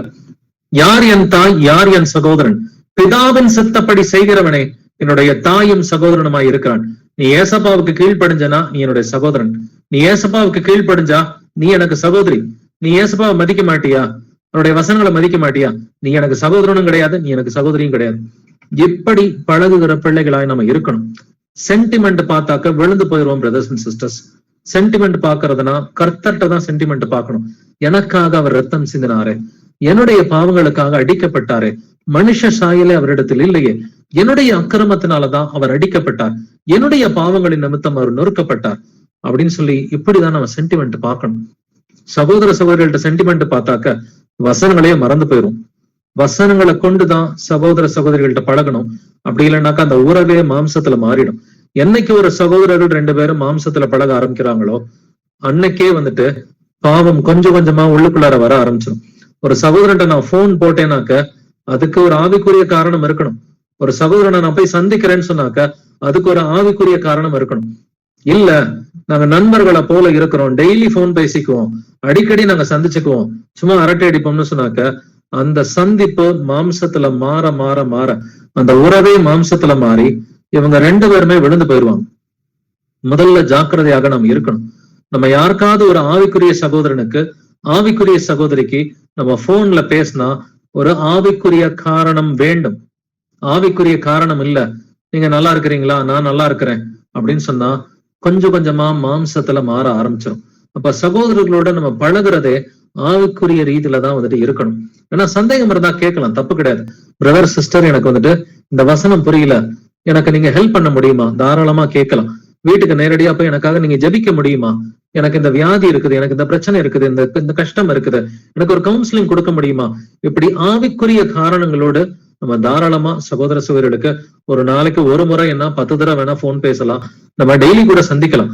ஆவிக்குரிய காரணங்கள் இல்லாம டெய்லி சும்மா போனை போட்டு பிரதர் நல்லா இருக்கிறீங்களா, சிஸ்டர் நல்லா இருக்கிறீங்களா அப்படின்னு கேட்டாக்க அந்த உறவு மாம்சத்துல போய் பின்னாடி இந்த 2 பேருமே விழுந்து போகிறதுக்கு எல்லா வாய்ப்புகளும் இருக்குது. அப்ப நம்முடைய உறவு ஒவ்வொருத்தட்டையும் எப்படி இருக்குதுன்றத நம்மை நாமே நிதானித்து அறிகிறவர்களா இருக்கணும். அப்ப பாவங்கள் இருந்துச்சுன்னு சொன்னாக்க கர்த்தர் சொல்றாரு, தன் பாவங்களை மறைக்கிறவன் வாழ்வடைய மாட்டான், அவைகளை அறிக்கை செய்து விட்டு விடுகிறவனோ இரக்கம் பெறுவான். பாவங்களை முதலாவது அறிக்கை செய்ய வேண்டும், பிறகு அந்த பாவங்களை விட்டுறணும். அடுத்து 3வது மனம் திரும்புதலுக்கு ஏற்ற கனிகளை கொடுக்க வேண்டும். வாசிக்கலாம் 1 யோவான் 1:9, 1 John 1:9. நம்முடைய பாவங்களை நாம் அறிக்கையிட்டால் பாவங்களை நமக்கு மன்னித்து எல்லா அநியாயத்தையும் நீக்கி நம்மை சுத்திகரிப்பதற்கு அவர் உண்மையும் நீதியும் உள்ளவராய் இருக்கிறார். ஆமென். நம்முடைய பாவங்களை மன்னிப்பதற்கும் நம்முடைய எல்லா அநியாயங்களையும் நீக்கி நம்மை சுத்திகரிப்பதற்கு இயேசு கிறிஸ்து எப்பொழுதும் உண்மையும் நீதியும் உள்ளவராயிருக்கிறார். ஆனா கண்டிஷன் என்னது? நம்முடைய பாவங்களை நாம் அறிக்கையிட்டால், அறிக்கையிடுறதுக்கு ரெடியா இருக்கிறோமா, இல்ல மறைக்கிறோமா? இல்ல இது தப்பே கிடையாது, கொஞ்சம் ப்ரூஃப் வந்ததுக்கு அப்புறம் ஆமா இது தப்பு மாதிரி தெரியுது, முழுமையா ப்ரூஃப் வந்ததுக்கு அப்புறம் ஆமா தப்பு தான், பட் இதுல என்ன தப்பு இருக்குது, இது எப்படி வந்துட்டு குற்றமா இருக்கும், என்னோட சூழ்நிலை இப்படி அப்படின்னு சொல்லி பாவத்திற்கு சூழ்நிலைகளை காரணம் காமிக்க கூடாது. பாவத்திற்கு சூழ்நிலை காமிச்சோம்னு சொன்னாக்க கர்த்தர் இருந்து கடிந்து கொள்ளுதல் தான் வரும். ஏசா வந்துட்டு தன்னுடைய சிரேஷ்ட புத்திர பாகத்தை விற்று போட்டான். எதுக்காக? அவனுடைய சூழ்நிலை தான் அவனுக்கு பசி பட்டினி. ஏசாவுக்கு பசியும் பட்டினியுமா இருந்துச்சு. என் உயிரே போக போகுது, இந்த சிரேஷ்ட புத்திர பாகத்தை வச்சுட்டு நான் என்ன பண்ண போறேன், எனக்கு ஒரு கப்புல அந்த கஞ்சியோ கூழோ கொடுத்துரு யாக்கோபு, நீ இந்த ஒரு கப்புல வந்துட்டு எனக்கு அந்த கூழ் கொடுத்தேன்னு சொன்னாக்க என்னுடைய சிரேஷ்ட புத்திர பாகத்தை நான் விற்று போடுறேன்னு சொல்லி சொல்றான்.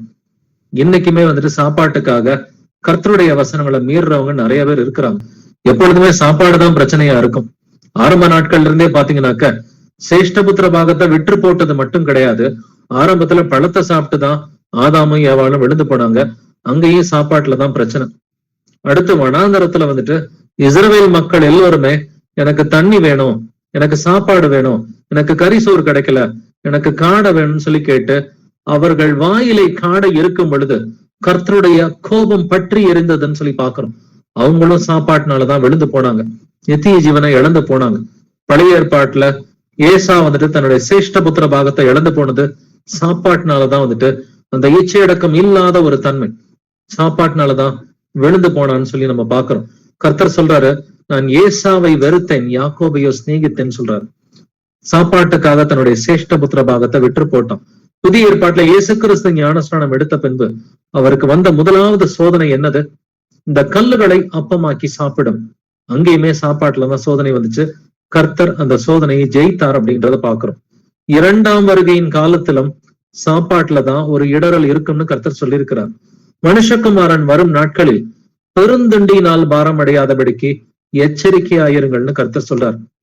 இந்த காலத்துலதான் ஸ்விக்கி, ஜொமேட்டோ இந்த கம்பெனி எல்லாமே பெரிய பெரிய கம்பெனியா இருக்குது. ஒவ்வொரு கம்பெனியோட மதிப்பும் பாத்தீங்கன்னா 50,000 கோடி, 1,00,000 கோடி அளவுக்கு இந்த சாப்பாட்டு கம்பெனிகளுடைய அந்த மார்க்கெட் கேபிட்டலைசேஷன் ரொம்ப ரொம்ப அதிகமா இருக்கு. ஏன்னா காரணம் என்னன்னா மக்கள் கடைசி நாட்களையும் வீட்டுல சமைக்காம கடையில வாங்கி சாப்பிட்டுட்டு இருக்கிறாங்க. கொண்டு வந்து கொடுக்கிறவனுடைய கம்பெனி இன்னைக்கு இவ்வளவு பெரிய கம்பெனியா வந்துட்டு இருக்குது. பெருந்தண்டியினால் பாரம் அடையாதபடிக்கு எச்சரிக்கையா இருங்கள். என்னைக்கும் கறி வேணும், மீன் வேணும், முட்டை வேணும் அப்படின்னு சொல்லி சாப்பாட்டுக்குரிய இச்சைகள்னால கர்த்தருடைய வசனங்களை மீறுகிறவர்கள் அநேகர் இருக்கிறார்கள். வயிற்றுக்கு போஜனமும் போஜனத்துக்கு வைரம் ஏற்கும், இரண்டையும் கர்த்தர் அழிய பண்ணுவார் என்று வேதம் சொல்கிறது. அப்ப இயேசு கிறிஸ்துவின் வருகையின் நாட்கள்ல வந்துட்டு நீங்க பெருந்தண்டினால பாரம் அடையாதபடிக்கு எச்சரிக்கையா இருங்கள். கர்த்தர் எச்சரிப்பு கொடுத்திருக்கிறாரு. இன்னைக்கு நம்ம பாக்குற அந்த சாப்பாடு கம்பெனிகள் எல்லாம் கர்த்தருடைய வசனத்தின்படிதான் பெரிய பெரிய கம்பெனியா வந்துட்டு இருக்குது. இப்ப கர்த்தர் கொடுத்திருக்கிற அந்த கடைசி நாட்களுக்கு எச்சரிப்பை நல்லாவே புரிஞ்சுக்கணும். எந்த பாவமா இருந்தாலும் கர்த்தர்ட்ட மனம் திரும்பி மன்னிப்பு கேட்டுட்டு இனிமேட்ட விட்டுறேன் ஆண்டவரே, என்னால விட முடியாதுதான், உம்முடைய கிருபையோட இந்த பாவங்களை நான் விட்டுறேன், நான் செஞ்சது தப்புதான், என்ன மன்னிச்சிருங்க, மனம் திரும்புதல் கேட்ட கனிகளை கொடுக்கிற ஆண்டவரே உம்முடைய கிருபையோடுன்னு சொல்லி முழுமையாக மனம் திரும்புவதற்கு கர்த்தர் எப்பொழுதும் வாய்ப்பு கொடுக்கிறார். இயேசு கிறிஸ்து நேற்றும் இன்றும் என்றும் மாறாதவராயிருக்கிறார். அவர் நல்லவர், அவர் நீதிபரர் என்பது நமக்கு தெரியும். அவர் சர்வ வல்லமை உள்ளவராக இருக்கிறார், அது நமக்கு தெரிந்திருந்தாலும் அவர் நல்லவர், நமக்கு நீதிபரரா இருக்கிறார்.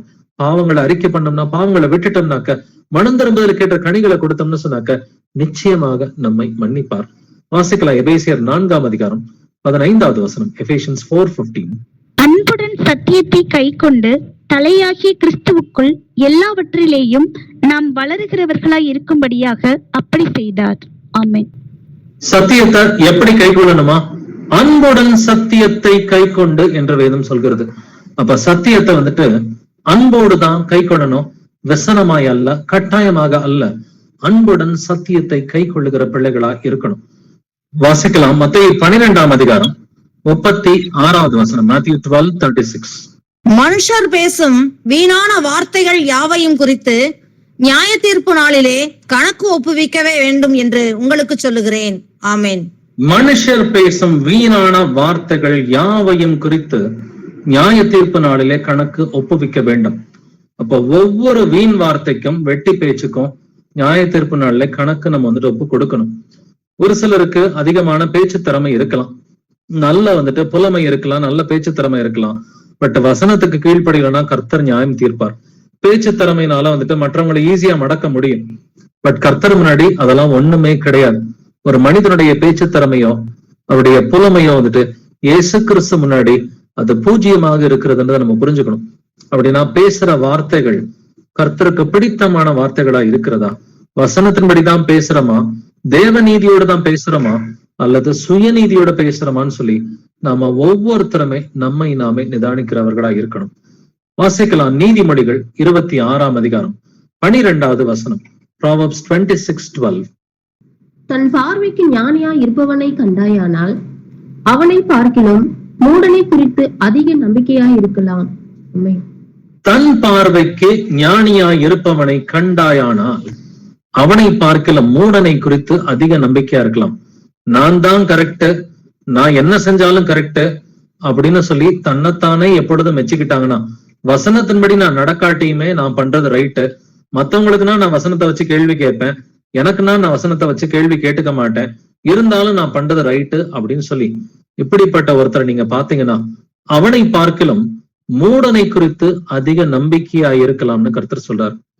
அப்ப எதை செய்தாலும் வசனத்தை கொண்டுதான் நம்முடைய சிந்தனைகள் இருக்க வேண்டும். நம்முடைய வார்த்தைகள் வசனத்தை அடிப்படையாக கொண்டு இருக்க வேண்டும். ஒவ்வொரு கிரியும், ஒவ்வொரு முடிவும், ஒவ்வொரு நிதானமும் வசனத்தை அடிப்படையாக கொண்டுதான் இருக்கணும். அதனாலதான் கர்த்தர் சொல்றாரு, நீ மத்தவங்களோட உன்னை கம்பேர் பண்ணிக்காதன்னு சொல்லி கர்த்தர் சொல்றாரு. இதுக்கு ஒரு உவமையும் கர்த்தர் பேசி இருக்கிறார். நீங்க லூக்கா 18ஆம் அதிகாரத்துல 9 முதல் 14 வசனங்களை வாசித்து பார்க்கும் பொழுது, அன்றையும் தங்களை நீதிமான்கள் என்று நம்பி மற்றவர்களை அற்பமாய் எண்ணின சிலரை குறித்து கர்த்தர் ஒரு உவமையை பேசுறார். தன்னைத்தானே நீதிமான்னு நினைச்சுக்கிட்டு மத்தவங்களை அற்பமா நினைக்கிற ஒரு சிலரை குறித்து கர்த்தர் என்ன சொல்றாரு, ஒரு பரிசேயன் இருந்தான், ஒரு ஆயக்காரன் இருக்கானா, 2 பேரும் போய் ஜெபம் பண்றாங்க. அந்த பரிசேயன் என்ன சொல்றான், தேவனே நான் பரிகாரர், அநியாயக்காரர், விபச்சாரக்காரர் ஆகிய மற்ற மனுஷரை போலவும் இந்த பக்கத்துல இருக்கிறான் இல்லையா இந்த ஆயக்காரனை போலவும் இராததுனால் ஸ்தோத்திரிக்கிறேன். நான் ஆயக்காரனோட பெட்டர்னு சொல்லி ஜெபம் பண்ணோம். ஏன்னா நான் வாரத்துல 2 தடவை உபவாசம் பண்றேன், என்னுடைய சம்பாத்தியத்துலலாம் தசம பாகம் கொடுக்குறேன் அப்படின்னு சொல்லி சொல்றான். ஆனா ஆயக்காரன் என்ன பண்றான், தேவனே பாவியாகி என் மேல் கிருபையாயிரும் அப்படின்னு பாவ அறிக்கை பண்றான். இயேசு கிறிஸ்து என்ன சொல்றாரு, அந்த பரிசேயன் கிடையாதுப்பா, இந்த ஆயக்காரனை நீதிமானாக்கப்பட்டவனாய் தன் வீட்டுக்கு திரும்பி போனான்னு சொல்லி கர்த்தர் சொன்னார். எதனால இந்த ஊமையை சொன்னாரு, தங்களை நீதிமான்கள் என்று நம்பி மற்றவர்களை அற்பமாய் எண்ணின சிலரை குறித்து. அப்ப தன்னைத்தானே நீதிமான்னு நினைச்சுக்கிட்டு மத்தவங்களை அற்பமாய் எண்ணி வசனங்களை கொண்டு நான் மத்தவங்களை நியாயம் தீர்ப்பேன், ஆனா அந்த வசனங்களை எனக்கு நான் வச்சுக்க மாட்டேன்னு சொன்னா கர்த்தர் என்ன சொல்றாரு, நீ ஒரு பரிசேயன், நீ ஒரு மாயக்காரன்னு சொல்லி கர்த்தர் சொல்றாரு. நான் மத்தவங்களுக்கு என்ன வசனத்தை போதிக்கிறேனோ, மத்தவங்களுக்கு என்ன வசனத்தை நான் அப்ளை பண்றேனோ அதே வசனத்தை எனக்கு நானும் அப்ளை பண்ணிக்கணும். வாசிக்கலாம் மத்தேயு 23:27, Matthew 23:27. மாயக்காரராகிய வேத பாரகரே, பரிசேயரே, உங்களுக்கு ஐயோ! வெள்ளையடிக்கப்பட்ட கல்லறைகளுக்கு ஒப்பாய் இருக்கிறீர்கள். அவைகள் புறம்பே அலங்காரமாய் காணப்படும், உள்ளேயோ மரித்தவர்களின் எலும்புகளினாலும் சகல அசுத்தத்தினாலும் நிறைந்திருக்கும். ஆமென். மாயக்காரனாகிய வேத பாரகரே, பரிசேயரே, உங்களுக்கு ஐயோன்னு சொல்லி கர்த்தர் சொல்றார். இது புறம்பை இந்த வெள்ளையடிக்கப்பட்ட கல்லறைகள்லாம் எப்படி இருக்கும், புறம்பை அலங்காரமாய் காணப்படும். ஒரு சிலர் நீட்டா டிப் டாப்பா இருப்பாங்க, ஆனா இருதயத்துல இருக்கிறதெல்லாம் அது பொருளாசையும் கோபமும் எரிச்சலும் பெருமையும் பொறாமையும் இப்படிதான் இருக்கும். பட் கர்த்தர் சொல்றாரு, முதல்ல உள்ளார சுத்தம் பண்ணு, அப்புறமேட்டு நீ புறம்பா சுத்தம் பண்ணிக்கலாம். சோ வெளியில அலங்காரமா இருப்பது அது முக்கியம் அல்ல. இருதயத்துல மறைந்திருக்கிற கர்த்தருடைய அந்த குணம், அந்த அமைதியான குணம், இதுதான் ஒரு மனுஷனுக்கு அலங்காரமா இருக்கிறது. கர்த்தர் நம்ம கிட்ட என்னங்க எதிர்பார்க்கிறாரு? மீகா 6ஆம் அதிகாரம் 8வது வசனத்தை வாசிக்கலாமே. மைக்கா 6:8. மனுஷனே, நன்மை இன்னதென்று அவர் உனக்கு அறிவித்திருக்கிறார். நியாயம் செய்து இரக்கத்தை சிநேகித்து உன் தேவனுக்கு முன்பாக மனத்தாழ்மையாய் நடப்பதை அல்லாமல் வேற எண்ணத்தை கர்த்தர் உன்னிடத்தில் கேட்கிறார். ஆமென். நியாயம் செய்து இரக்கத்தை சிநேகித்து உன் தேவனுக்கு முன்பாக மனத்தாழ்மையாய் நடப்பதை அல்லாமல் வேற எதப்பா கர்த்தர் உங்ககிட்ட கேட்கிறாரு? இதை மட்டும்தான் கர்த்தர் உங்ககிட்ட எதிர்பார்க்கிறாருன்னு சொல்லி நம்ம எல்லார்கிட்டையும் கர்த்தர் இதுதான் சொல்றாரு. கர்த்தருக்கு முன்பாக மனத்தாழ்மையாய் நடக்கணும். மனமேட்டுமை உள்ளவர்கள் என்ன பண்ணுவாங்க? மத்தவங்களுக்கு நான் வசனத்தை அப்ளை பண்ணுவேன், எனக்கு வசனத்தை அப்ளை பண்ண மாட்டேன். என்ன யாராவது வசனத்தை வச்சு குற்றப்படுத்தினாக்க நான் சென்டிமெண்டா பேசுவேன், சிம்பத்தியை கிரியேட் பண்ணுவேன், எமோஷனலா பேசுவேன்னு சொன்னாக்க இது மனமேட்டுமை என்று கர்த்தர் நமக்கு சொல்லி கொடுக்கிறார். கர்த்தர் நம்ம கிட்ட எதிர்பார்க்கிறது ரொம்ப சிம்பிளான காரியம் தாங்க. நீ என்ன வசனத்துக்கு கீழ்ப்படுகிறியோ அந்த வசனத்தை மட்டும் போதி. நீ கீழ்ப்படியாத வசனங்களை போதிக்காதுன்னு சொல்லி கர்த்தர் சொல்றாரு. நீ முதல்ல கீழ்ப்படிஞ்சுட்டு தான் போதிக்கணும் அப்படின்னு தெளிவாவே சொல்றாரு. நம்ம எல்லோருமே சீஷர்களா இருக்கிறோம், எல்லாருமே போதிக்கத்தான் செய்யறோம். 1:1 நீங்க அன்றாடம் பாக்குறவங்கள்ட்ட போதிச்சுக்கிட்டு தான் இருக்கிறீங்க. அப்ப நாம போதிக்கிற வசனங்களுக்கு நாம கீழ்ப்படியும் பொழுது நீங்க எவ்வளவுக்கு அதிகமா போதிக்கிறீங்களோ அந்த அளவுக்கு அதிகமா பரிசுத்தமா மாறுவீங்க. இல்ல போதிக்காமலே நம்ம வந்துட்டு கீழ்ப்படுகிறோம்னா அது நல்லதுதான். போதிக்காமலே வசனங்களுக்கு மட்டும் கீழ்ப்படுகிறோம்னா அது நல்ல காரியம் தான் வந்துட்டு. இல்ல கீழ்ப்படியாமலே நான் போதிக்கிறேன்னு சொன்னாக்க அது கர்த்தருக்கு பிடிக்காத ஒரு விஷயமா இருக்கிறது. கீழ்ப்படிஞ்சுதான் போதிக்கணும், பட்சபாதம் இல்லாம வசனத்தை பயன்படுத்தணும். ஏன்னா வசனம் என்பது இருபுறமும் கருக்குள்ள பட்டயமா இருக்கிறது. அது பேசுகிறவரையும் நியாயம் தீர்க்கும், கேட்பவரையும் நியாயம் தீர்க்கும். வாசிக்கலாம் 1 கொரிந்தியர் 10:12. 1 Corinthians 10:12. இப்படி இருக்க தன்னை நிற்கிறவன் என்று எண்ணுகிறவன் விழாதபடிக்கு எச்சரிக்கையா இருக்க கடவன். தன்னை நிற்கிறவன் என்று எண்ணுகிறவன் விழாதபடிக்கு எச்சரிக்கையா இருக்க கடவன். அப்ப நம்ம நிற்பது தேவனுடைய வசனத்தின் மேல நிற்பவர்களாய் இருக்கணும். அப்ப எதை செய்தாலும் வசனத்தின்படி செஞ்சோம்னாக்க விழாதவர்களா இருப்போம். இல்ல நான் வந்துட்டு எனக்கு நான் வசனத்தை அப்ளை பண்ண மாட்டேன், மத்தவங்களுக்கு மாத்திரம் வசனத்தை அப்ளை பண்ணுவேன் அப்படின்னு சொன்னாக்க நம்ம வந்துட்டு நிற்கவே முடியாது, விழுந்தவர்களா இருப்போம். அதனாலதான் கர்த்தர் சொல்றாரு, ஒன்னே ஒண்ணுதான் அவன்கிட்ட கேட்கிறேன், முதல்ல நல்லா கீழ்ப்படி அப்படிங்கிறார். பிரசங்கி 12:13-14 வாசிக்கும் பொழுது, காரியத்தின் கடைத்தொகையை கேட்போமாக, தேவனுக்கு பயந்து அவர் கற்பனைகளை கைக்கொள், எல்லா மனுஷர் மேலும் விழுந்த கடமை இதுவே. ஒவ்வொரு கிரியையும் அந்தரங்கமான ஒவ்வொரு காரியத்தையும் நன்மையானாலும் தீமையானாலும் தேவன் நியாயத்திலே கொண்டு வருவார். இப்ப முதல் விஷயம் எல்லாருக்குமே என்னது? போதிக்கிறதுக்கு முன்னாடி முதல்ல வந்துட்டு தேவனுக்கு பயப்படணும். தேவனுக்கு பயந்து அவர் கற்பனைகளை கைக்கொள். முதல்ல தேவனுக்கு பயப்படு, 2வது கீழ்ப்படி. எல்லா மனுஷருக்கும் இதுதாங்க கடமை. போதிக்கிறது எல்லாமே செகண்டரி. நான் போதிக்கிறது எனக்கு செகண்டரி தான், நான் கீழ்ப்படிவதுதான் எனக்கு முதலாவது. கர்த்தர் நமக்கு இப்படிதான் வந்துட்டு சொல்லி கொடுக்கிறார். முதலாவது இயேசு கிறிஸ்துவுக்கு பயந்து அவருடைய கற்பனைகளுக்கு கீழ்ப்படிவது, இதுதான் பிரதானமானது. போதிக்கிறது எல்லாமே செகண்டரி. ஒவ்வொரு கிரியையும் அந்தரங்கமான ஒவ்வொரு காரியத்தையும் நன்மையானாலும் தீமையானாலும் தேவன் நியாயத்திலே கொண்டு வருவார். செஞ்சதை செய்யலேன்னு சொல்லலாம், வாங்கினதை வாங்கலேன்னு சொல்லலாம், உண்மைய பொய்ன்னு சொல்லலாம், பொய்ய உண்மைன்னு சொல்லலாம். பட் எந்த கிரியையா இருந்தாலும் எல்லா விஷயத்தையும் கர்த்தர் நியாயத்திலே கொண்டு வருவார். நியாய தீர்ப்பு நாள்ல வந்துட்டு எல்லாமே வெளியரங்கமா இருக்கும். எந்த ஒரு ரகசியமானாலும் எல்லாமே வெளியரங்கமா இருக்கும்னு சொல்லி கர்த்தர் சொல்றார். அப்படின்னாக்க நம்ம முதல்ல கர்த்தர்ட்ட கேட்க வேண்டியது சுத்தமான இருதயத்தை தான் கர்த்தர்ட்ட கேட்கணும். ஆண்டவரே, ஒரு பொய் சொல்லாத இருதயத்தை எனக்கு கொடுங்க ஆண்டவரே, நான் யாரையும் ஏமாத்தாத ஒரு இருதயத்தை கொடுங்கப்பா, உங்களுக்கு பயப்படுகிற ஒரு இருதயத்தை எனக்கு கொடுங்க ஆண்டவரே, நான் வந்துட்டு எந்த தப்பும் இல்லாம டபுள் ஸ்டாண்டர்ட்ஸ் இல்லாம நான் என்ன வசனத்தை போதிக்கிறேனோ அதுக்கு கீழ்ப்படிந்து போதிக்கக்கூடிய இருதயத்தை எனக்கு கொடுங்க ஆண்டவரே. இதைத்தான் தாவீது கேட்டான். வாசிக்கலாம் சங்கீதம் 51:10. Psalm 51:10. தேவனே, சுத்த இருதயத்தை என்னிலே சிருஷ்டியும், நிலைவரமான ஆவியை என் உள்ளத்திலே புதுப்பியும். ஆமென். தேவனே, சுத்த இருதயத்தை என்னிலே சிருஷ்டியும். தப்பு பண்ற ஒவ்வொருத்தருமே கேட்க வேண்டியது இதுதான். ஏன்னா இது தாவீது வந்துட்டு பாவ அறிக்கை செய்த சங்கீதம். சங்கீதம் 51 பாவ அறிக்கை பண்ணும் பொழுது, தேவனே சுத்த இருதயத்தை என்னிலே சிருஷ்டியும், நிலைவரமான ஆவியை என் உள்ளத்திலே புதுப்பியும்னு சொல்லி கேட்கிறான். ஆண்டவரே, ரெனியூ பண்ணுங்க ஆண்டவரே, தப்பு பண்ணிட்டேன் தான், என்னுடைய ஆவியை அசுசிப்படுத்திட்டேன் தான், நான் தப்பு பண்ணிட்டேன், என்ன மன்னிச்சிருங்க ஆண்டவரே. சுத்த இருதயத்தை எனக்கு கொடுங்க ஆண்டவரே, நிலைவரமான ஆவி எனக்கு கொடுங்க ஆண்டவரே. மனம் திரும்புகிற ஒவ்வொருவரும் பேச வேண்டிய வாக்கியங்கள் இதுதான். அப்படின்னாக்க இருதயம் தான் எல்லாத்துக்கும் அடிப்படை. இருதயத்துல வந்துட்டு மத்தவங்க மேல ஒரு பொறாமை இருந்துச்சுன்னா, ஐயோ அவங்கள்ட்ட எல்லாம் இவ்வளவு பணம் இருக்குதே, என்கிட்ட ஒண்ணுமே இல்லையே, இந்த பொறாமை இருந்தாலும் முடிஞ்சு போயிடுச்சு, பரலோகத்துக்கு போறதுக்கு வாய்ப்பே கிடையாது. நம்மளுடைய சகோதரன் நம்மை விட இந்த உலகத்தின் காரியத்துல மேன்மை உள்ளவரா இருந்தார்னா முதல்ல சந்தோஷப்படணும். ஓகே, என்னை விட என்னோட சகோதரனை கர்த்தர் ஆசீர்வச்சிருக்கிறார், கர்த்தருக்கு ஸ்தோத்திரம் அப்படின்னு சொல்லி அந்த பொறாமை இல்லாத ஒரு குணம் வேண்டும். சகோதரர்கள் நம்மை காட்டிலும் ஒரு காரியத்துல மேன்மையா இருக்கும் பொழுது அது எதுவா இருந்தாலும் சரி, நம்மளோட நல்ல பேச்சு திறமை இருக்கலாம், நம்ம விட ஒவ்வொரு காரியத்துல எந்த விஷயமா இருந்தாலும் வந்துட்டு மேன்மை உள்ளவர்களா இருந்தா கர்த்தருக்கு ஸ்தோத்திரம்னு சொல்லி சொல்றதுக்கு பழகணும். அந்த பொறாமை அப்படிங்கிற ஒரு குணம் வந்துருச்சுன்னு சொன்னாலே அங்கே சகல துர்குணங்களும் உண்டுன்னு சொல்லி கர்த்தர் சொல்றாரு. இருதயத்துல பொறாமையோ வந்துட்டு ஒரு கம்பாரிசனோ இருக்கக்கூடாதுன்னு சொல்லி கர்த்தர் விரும்புறாரு.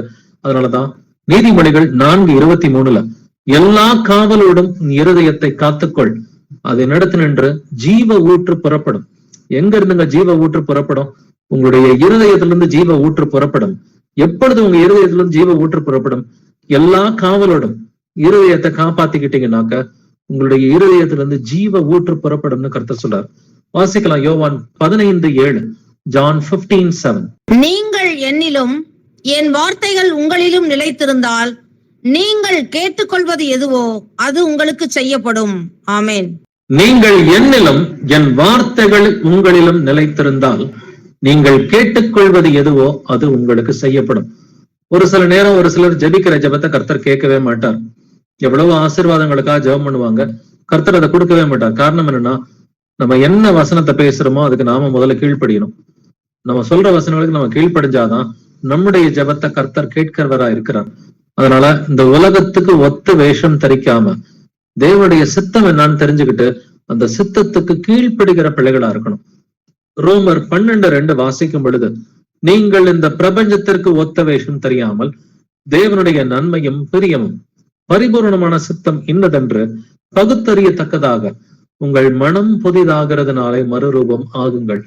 நிறைய பேருக்கு இருதயம் புதுசே ஆகல.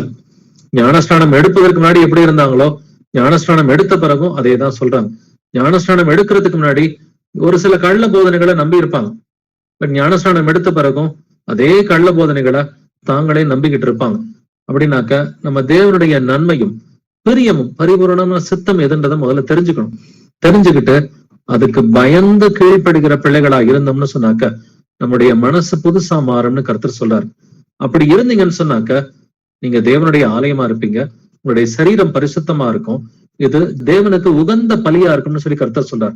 ரோமர் 12:1 நீங்கள் உங்கள் சரீரங்களை பரிசுத்தமும் தேவனுக்கு பிரியமுமான ஜீவ பலியாக ஒப்பு கொடுக்கணும், இதுதான் நீங்கள் செய்யத்தக்க புத்தி உள்ள ஆராதனைன்னு சொல்லி சொல்றாரு. இப்ப புத்தி உள்ள ஆராதனை என்பது எது? 10 பாட்டு பாடுறது கிடையாது. சரீரங்களை தேவனுக்கு பரிசுத்தமும் பிரியமுமான ஜீவ பலியா ஒப்பு கொடுக்கணும். இப்ப சரீரத்துலதான் நாக்கு இருக்குது, நாக்க வச்சுட்டு பொய் சொன்னாக்க அது புத்தி உள்ள ஆராதனையா? அப்ப ஒருத்தர் போன் பண்ணும் பொழுது நம்ம முதல்ல உண்மையை தான் பேசணும். எங்க இருக்கிறீங்க, எந்த இடத்துல இருக்கிறோன்றதை கரெக்டா சொல்லணும். என்ன செய்றீங்க அதையும் கரெக்டா வந்துட்டு சொல்லணும். நம்ம மீட்டிங்ல இல்லாமலே மீட்டிங்ல இருக்கிறோம்னு போய் சொன்னோம்னாக்க அப்ப நம்ம வந்துட்டு தேவனுக்கு உகந்த பலியா நம்முடைய இருதயத்தை கொடுக்குறோமா? மீட்டிங்ல இருந்தாக்க மீட்டிங்ல இருக்கிறேன்னு சொல்லணும், மீட்டிங்ல இல்லைனாக்க மீட்டிங்ல இல்லைன்னு சொல்லி அந்த உண்மையும் சொல்ற பிள்ளைகளா வந்துட்டு இருக்கணும். அப்ப நாக்குல பொய் வரும் பொழுது அங்க என்ன நடக்குது? தேவனுடைய ஆலயமாக நாம் இருக்கவில்லை. அப்படின்னாக்க நம்ம சொல்கிற காரியம், ஒரு சகோதரன் சகோதரி ஆபீஸ்ல இருக்கிற கொலீக் யார் வேணா நமக்கு போன் பண்ணி கேட்கலாம். என்ன பண்றீங்கன்னு கேட்கும் பொழுது நம்ம என்ன பண்றோமோ அதைத்தான் வந்துட்டு சொல்லணும். பிஸியா இருந்தா பிஸியா இருக்கிறேன்னு சொல்லணும், ஃப்ரீயா இருந்தா ஃப்ரீயா இருக்கிறேன்னு சொல்லணும். ஃப்ரீயா இருந்துகிட்டே பிஸியா இருக்கிறோம்னு சொன்னாக்க அது பொய். இப்படிப்பட்ட பொய்கள் வந்துட்டு சொல்கிறவர்கள் பிசாசுக்கு பிள்ளைகளா இருக்கிறார்கள். சாத்தான் தான் பொய் எனும் பொய்க்கு தகப்பனமா இருக்கிறான் என்று வேதம் சொல்கிறது. அப்படி இருக்கிறப்ப பொய் சொல்ற அத்தனை பேருமே இயேசு கிறிஸ்துவுக்கு பிள்ளைகள் கிடையாது, பிசாசுக்கு தான் பிள்ளைகளா இருக்கிறார்கள். அப்படின்னாக்க நம்முடைய சரீரத்தை ஜீவ பலியா கொடுக்கணும். எப்படி கொடுப்பீங்க? கர்த்தருடைய கட்டளைகளை ஒவ்வொரு கட்டளையும் பயந்து நடுங்குகிற பிள்ளைகளா கர்த்தருடைய கட்டளைகளுக்கு கீழ்ப்படியும் பொழுதுதான் நம்ம தேவனுடைய ஆலயமா இருக்கிறோம். இதுதான் புத்தி உள்ள ஆராதனையாக இருக்கிறது. வாசிக்கலாம் கலாத்தியர் 5:16 Galatians 5:16. பின்னும் நான் சொல்லுகிறது என்னவென்றால், ஆவிக்கேற்றபடி நடந்து கொள்ளுங்கள், அப்பொழுது மாம்ச இச்சையை நிறைவேற்றாதிருப்பீர்கள். ஆமென். ஆவிக்கேற்றபடி நீங்க சிந்தித்தா மட்டும்தாங்க மாம்ச இச்சையை நிறைவேற்ற முடியாது. மாம்ச இச்சை எல்லாருக்குமே தான் வரத்தான் செய்யும். ஆனா ஆவிக்குரிய சிந்தனை முதலாவது இருக்கணும்.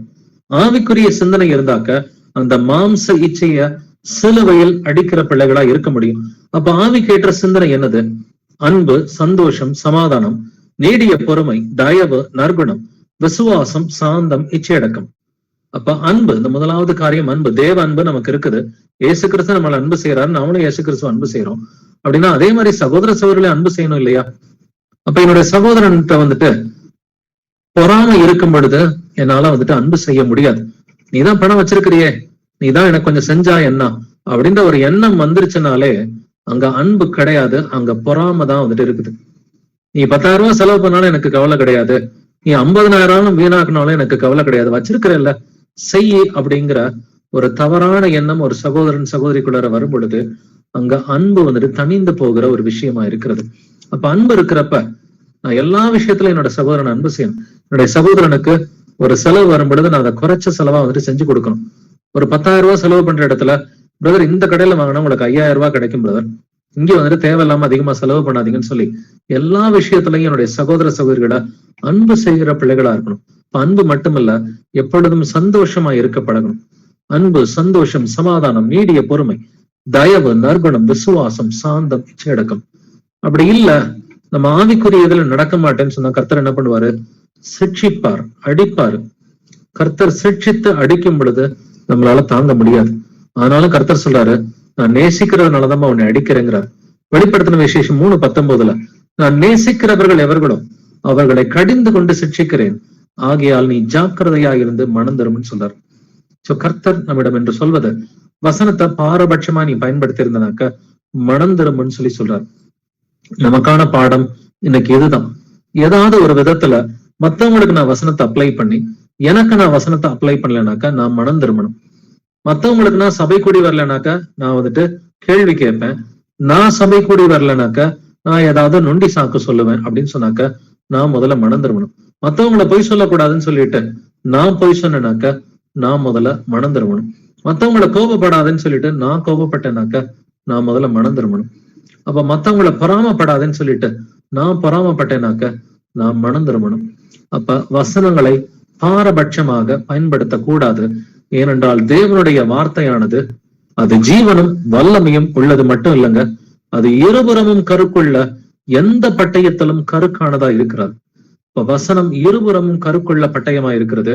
இந்த வசனங்களை கொண்டுதான் கர்த்தர் நம்மை நியாயம் தீர்க்க போகிறார். அப்ப வசனங்களை எதுக்கெல்லாம் பயன்படுத்தலாம்? உபதேசத்துக்கு மட்டும் இல்லைங்க, அது கடிந்து கொள்ளுதலுக்கும் வசனம் தான், சீர் பொருந்த சீரத்துக்கும் வசனம் தான்.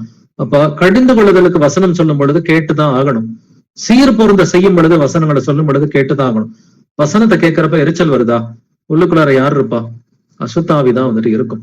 ஒரு சகோதரனுக்கோ சகோதரிக்கோ நீங்க வசனம் சொல்லும் பொழுது ஒரு கோபம் எரிச்சல் வரும் பொழுது உள்ளுக்குள்ளார ஆவியானவர் இருக்க மாட்டார், அசுத்தாவிதான் வந்துட்டு செயல்படும். அசுத்தாவி இருப்பவர்கள் தான் வசனம் சொல்லும் பொழுது கோபமும் எரிச்சலும் அடைவார்கள். அப்படின்னா தேவனுடைய வார்த்தைய நீங்க ஃப்ரீ ஃப்ளோவா எல்லாத்துக்குமே பயன்படுத்தலாங்க. உங்களுக்கும் பயன்படுத்தணும், மத்தவங்களுக்கும் பயன்படுத்தணும். முதலாவது உங்களுக்கு பயன்படுத்திக்குங்க, பிறகு மத்தவங்களுக்கு பயன்படுத்திக்குங்க. கர்த்தர் தெளிவாவே பேசி இருக்கிறார். யாக்கோபு 2:9 பட்சபாதம் உள்ளவர்களா நீங்க இருந்தீங்கன்னாக்க அது பாவம்பா, தேவனுடைய வார்த்தையை மீறுறதுப்பா அப்படின்னு சொல்லியிருக்கிறார். அப்ப நாமே நிதானித்து பார்ப்போம். இது வரைக்கும் நம்ம எல்லோருக்குமே வசனம் நிறைய தெரியுன்றதுனாலதான் இந்த ஒரு பைபிள் ஸ்டடியை கர்த்தர் நமக்கு கொடுத்திருக்கிறார். இந்த பைபிள் ஸ்டடி வசனம் தெரியாதவங்களுக்கு கிடையாது, வசனம் தெரிஞ்சவங்களுக்கு மாத்திரம்தான்.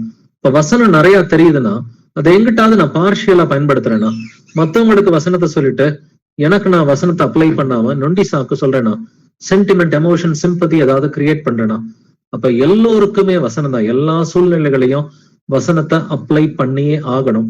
இன்கேஸ் பார்ஷியலா நடந்தாக்க இப்பொழுது நாம் மனம் திரும்புவோம். அது யாரா இருந்தாலும் சரி, இப்பொழுது நாம் மனம் திரும்புவோம். மனம் திரும்பி ஒரு ஜெபத்தோட இந்த ஒரு பைபிள் ஸ்டடியை நிறைவு செய்யலாம். எங்கள் கர்த்தராகிய இயேசு கிறிஸ்துவே, எங்கள் அப்பா தந்தையே, போற்றுகிறேன், புகழுகிறேன், வாழ்த்தி வணங்கி ஆராதிக்கிறேன், துதிக்கிறேன், உமக்கு நன்றி செலுத்துகிறேன், உமக்கு ஸ்தோத்திரம் செலுத்துகிறேன். ஆண்டவரே, எங்கள் கர்த்தராகிய இயேசுவே, நீர் நல்லவர், வல்லவர், பரிசுத்தர், தூயவர், நீர் இரக்கம் உள்ளவர், நீர் சாந்தம் உள்ளவர், நீர் நீதி உள்ளவர். துதியும் கனமும் மகிமையும் வல்லமையும் என்றென்றும் உம்முடையதே. ஏசப்பா, இந்த வேளையில ஸ்தோத்தரிக்கிறேன், உமக்கு நன்றி செலுத்துகிறேன். ஆண்டவரே, ஏசப்பா, உம்முடைய வார்த்தை ஜீவனும் வல்லமையும் உள்ளதாயும் இருக்கிறது. அதே போல உமது வார்த்தை வந்துட்டு இருபுறமும் கருக்குள்ள எந்த பட்டயத்திலும் கருக்கானதா இருக்கிறது. பேசுகிறவரையும் நியாயம் தீர்க்கிற வார்த்தையாக இருக்கிறது, கேட்பவரையும் நியாயம் தீர்க்கிற வார்த்தையா இருக்கிறது. ஆண்டவரே, நாங்க எங்களுடைய வாழ்க்கையில வந்துட்டு இந்த இருபுறமும் கருக்குள்ள பட்டயத்தை தவறா பயன்படுத்தினாக்க எங்களை தயவாய் மன்னிங்க. ஆண்டவரே, மத்தவங்களுக்கு வசனத்தை சொல்லி நியாயம் தீர்த்துட்டு எங்களுக்கு நாங்களே வசனத்தை அப்ளை பண்ணாம இருந்தோம்னாக்க அந்த ஒவ்வொரு தருணங்களுக்காகவும் நாங்கள் மன்னிப்பு வேண்டிக்கிறோம் ஆண்டவரை. எங்களை மன்னியுங்க ஆண்டவரை. இந்த வேத வாக்கியங்கள் வந்துட்டு உபதேசத்துக்கு மட்டும் இல்லப்பா, கடிந்து கொள்ளுதலுக்கும் வேத வாக்கியத்தை பயன்படுத்த சொல்லி இருக்கிறீங்க. சீர்பொருந்த செய்யறதுக்கும் நீங்க வேத வாக்கியத்தை பயன்படுத்த சொல்லி இருக்கிறீங்களப்பா ஆண்டவரே. எங்களை யாராவது வசனத்தை சொல்லி கடிந்து கொள்ளும் பொழுது, எங்களை யாராவது சீர்பொருந்த வைக்கிறதுக்கு வசனத்தை சொல்லும் பொழுது நாங்க கோபப்பட்டிருந்தோம்னா எங்களை மன்னிங்க ஆண்டவரே. டபுள் ஸ்டாண்டர்ட்ஸோட நடந்திருந்தோம்னாக்க எங்களை தயவாய் மன்னிங்க ஆண்டவரே. மத்தவங்களுக்கு நான் வசனத்தை சொல்லி நான் அவங்களை வந்துட்டு கேள்வி கேட்பேன், ஆனா அதே சிச்சுவேஷன் எனக்கு வரும் பொழுது நான் வசனத்தை அப்ளை பண்ண மாட்டேன்னு சொல்லி ஏதாவது ஒரு காரியத்துல நாங்க இருதய கடினத்தோட இருந்தாக்க எங்களை மன்னிங்க ஆண்டவரே. நான் சொன்ன வசனமே அவனை கடைசி நாளில் நியாயம் தீர்க்கும்னு சொல்லி இருக்கிறீங்களா ஆண்டவரே. எங்களை நியாயம் தீர்க்க போகிற வசனங்களுக்கு நாங்கள் பயந்து நடுங்குவதற்கு கிருபை பாராட்டுங்கப்பா. கோதுமை மணிகளை நீங்க பாதுகாத்துக் கொள்ளுங்கப்பா ஆண்டவரே. இங்க ஆண்டவரே, களைகள் எதுவும் இராதபடிக்கு நீர்தாமை சபையை பாதுகாக்க வேண்டுமாறு கெஞ்சி மன்றாடுகிற ஆண்டவரே. களைகளை குறித்த ஓமையை நீங்க மத்தேயு 13ஆம் அதிகாரத்துல பேசியிருக்கிறீங்க. களைகள் பொல்லாங்கனுடைய புத்திரர் என்று எழுதியிருக்கிறது. கோதுமை மணிகள் இயேசு கிறிஸ்துவின் பிள்ளைகளா இருக்கிறார்கள். கோதுமை மணிகள் நடுவுல வந்துட்டு களைகளையும் பொல்லாங்கன் பிசாசு விதைக்கிறான் என்பதை நாங்க வாசிக்கிறோம் ஆண்டவரே. ஆண்டவரே, களைகளை பிடுங்கிறத நீங்க பாத்துக்குங்கப்பா. சபைகளுக்குள்ளார ஆண்டவரே, தமிழ்நாடு சபைகள், கர்நாடகா சபைகள்ல களைகள் யாராவது இருப்பார்களானால் நீங்க பிடுங்கி போடுங்கப்பா ஆண்டவரே. எங்களுக்கு தெரியாதுப்பா எது கோதுமை மணிகள் எது களைகள்னு எங்களுக்கு தெரியாதுப்பா ஆண்டவரே. களைகளா இருந்தால் பொல்லாங்கனுடைய புத்திரரா இருந்தா களப்பிடுங்கிற வேலையை வந்துட்டு நீங்க பாத்துக்கங்கப்பா. நாங்க வந்துட்டு பார்ஷியலா இல்லாம ஓகே எப்பொழுதும் பயந்து நடுங்குவதற்கு நீங்க எங்களுக்கு கிருபை பாராட்டுங்கப்பா. மற்றவர்களை குற்றவாளியாக தீர்க்கிறவனை நீ யாரானாலும் சரி போக்கு சொல்ல உனக்கு இடமில்லை என்று வேதம் சொல்கிறது. நாங்க ஆண்டவரே எங்களுக்கு வசனங்களை முதலாவது அப்ளை பண்ணிட்டு பிறகு மத்தவங்களுக்கு அப்ளை பண்றதுக்கும் போதிக்கிறதுக்கு எங்களுக்கு கிருபை கொடுங்கப்பா. நாங்க எந்தெந்த வசனத்தெல்லாம் நாங்க கடைபிடிக்கிறோமோ அந்த வசனங்களை நாங்க போதிக்கிறதுக்கு எங்களுக்கு கிருபை கொடுங்கப்பா. பட்சபாதம் இல்லாதவர்களா இருப்பதற்கு கிருபை கொடுங்கப்பா. பார்ஷியலா வசனத்தை மத்தவங்களுக்கு மாத்திரம் அப்ளை பண்ணிட்டு எங்களுக்கு அப்ளை பண்ணாம அப்படி நாங்க பார்ஷியலா நடக்கிறவங்களா இல்லாம எப்பொழுதும் தெய்வ பயத்தோட நடப்பதற்கு கிருபையை கொடுங்கப்பா. நியாயத்திலே முகத்தாட்சியம் கூடாது என்று உபாகமம் 1:17 சொல்லுதுப்பா. நாங்கள் நியாயத்திலே முகத்தாட்சியம் இல்லாதவர்களா, இவர் படிச்சவரு இவர் படிக்காதவரு, இவர் பணக்காரன் இவர் ஏழை, இவர் பெரியவர் இவர் சின்னவர்னு சொல்லி எந்த ஒரு பாரபட்சமும் வந்துட்டு இல்லாம நாங்கள் எப்பொழுதும் ஆண்டவரே உடைய வசனத்தை எங்களுக்கும் மற்றவங்களுக்கும் பாரபட்சம் இல்லாமல் அப்ளை பண்றதுக்கு எங்களுக்கு கிருபையை கொடுங்கப்பா. முதலாவது எங்களுடைய கண்ணில் இருக்கிற உத்திரத்தை நாங்கள் எடுத்து போடுவதற்கு எங்களுக்கு கிருபையை கொடுங்கப்பா. எங்களுடைய சகோதரன் கண்ணில் இருக்கிற துரும்பை நாங்கள் எடுத்து போடுவதற்கு முன்னாடி எங்களுடைய கண்ணில் இருக்கிற உத்திரத்தை நாங்கள் எடுத்து போடுவதற்கு எங்களுக்கு கிருபை பாராட்டுங்க ஆண்டவரே. மற்றவனுக்கு போதிக்கிற நீ உனக்குத்தானே போதியாமல் இருக்கிறது என்ன என்று வேதம் சொல்கிறது. இங்கே ஆண்டவரே, போதிக்கிற ஒவ்வொரு சகோதரர்களும் கர்த்தருக்கு பயந்து போதிப்பதற்கு கிருபை கொடுங்கப்பா ஆண்டவரே. போதிக்கிறவர்கள் மட்டுமல்லப்பா, நாங்க எல்லோருமே சீஷர்களா இருக்கிறோம் ஆண்டவரே. நாங்க எல்லாரும் எங்களுடைய அன்றாட வாழ்க்கையில போதிக்கிறோம் ஆண்டவரே. நாங்க மத்தவங்களுக்கு என்ன போதிக்கிறோமோ அந்த வசனங்களுக்கு நாங்கள் கீழ்ப்படிவதற்கு எங்களுக்கு கிருபையை கொடுங்கப்பா. சத்தியம் என்னும் கச்சை எங்களுக்கு கொடுங்க ஆண்டவரே. நீதி என்னும் மார்க்க வசத்தை எங்களுக்கு கொடுங்கப்பா. எப்பொழுதும் சுயநீதியை நாங்கள் பேசாமல் தேவ நீதியை உடைய பிள்ளைகளா இருப்பதற்கு எங்களுக்கு கிருபை பாராட்ட வேண்டுமாறு கெஞ்சி மன்றாடுகிறேன். தொடர்ந்து நாங்கள் ஆவியின் கனியிலே நிலைப்பதற்கு எங்களுக்கு கிருபை கொடுங்கப்பா. எங்கள் கண்களுக்கு நாங்களே ஞானிகள் என்று தோன்றாமல் எப்பொழுதும் எங்களை நாங்களே வசனத்தை கொண்டு நிதானித்து பார்ப்பதற்கு எங்களுக்கு கிருபை கொடுங்கப்பா. நியாய தீர்ப்பு நாள் வருமன் ஒவ்வொரு நாடும் ஆண்டவரை எங்களை நாங்களே வசனத்தை கொண்டு நிதானித்து பார்ப்பதற்கு எங்களுக்கு கிருபையை கொடுங்கப்பா. உன்னை குறித்தும் உன் உபதேசத்தை குறித்தும் எச்சரிக்கையா இரு, இவைகளில் நிலை கொண்டிரு என்று வேதம் சொல்கிறபடி நாங்க என்ன போதிக்கிறோமோ அந்த வசனங்களுக்கு நாங்கள் கீழ்ப்படிந்து போதிப்பதற்கு எங்களுக்கு கிருபை பாராட்டுங்க.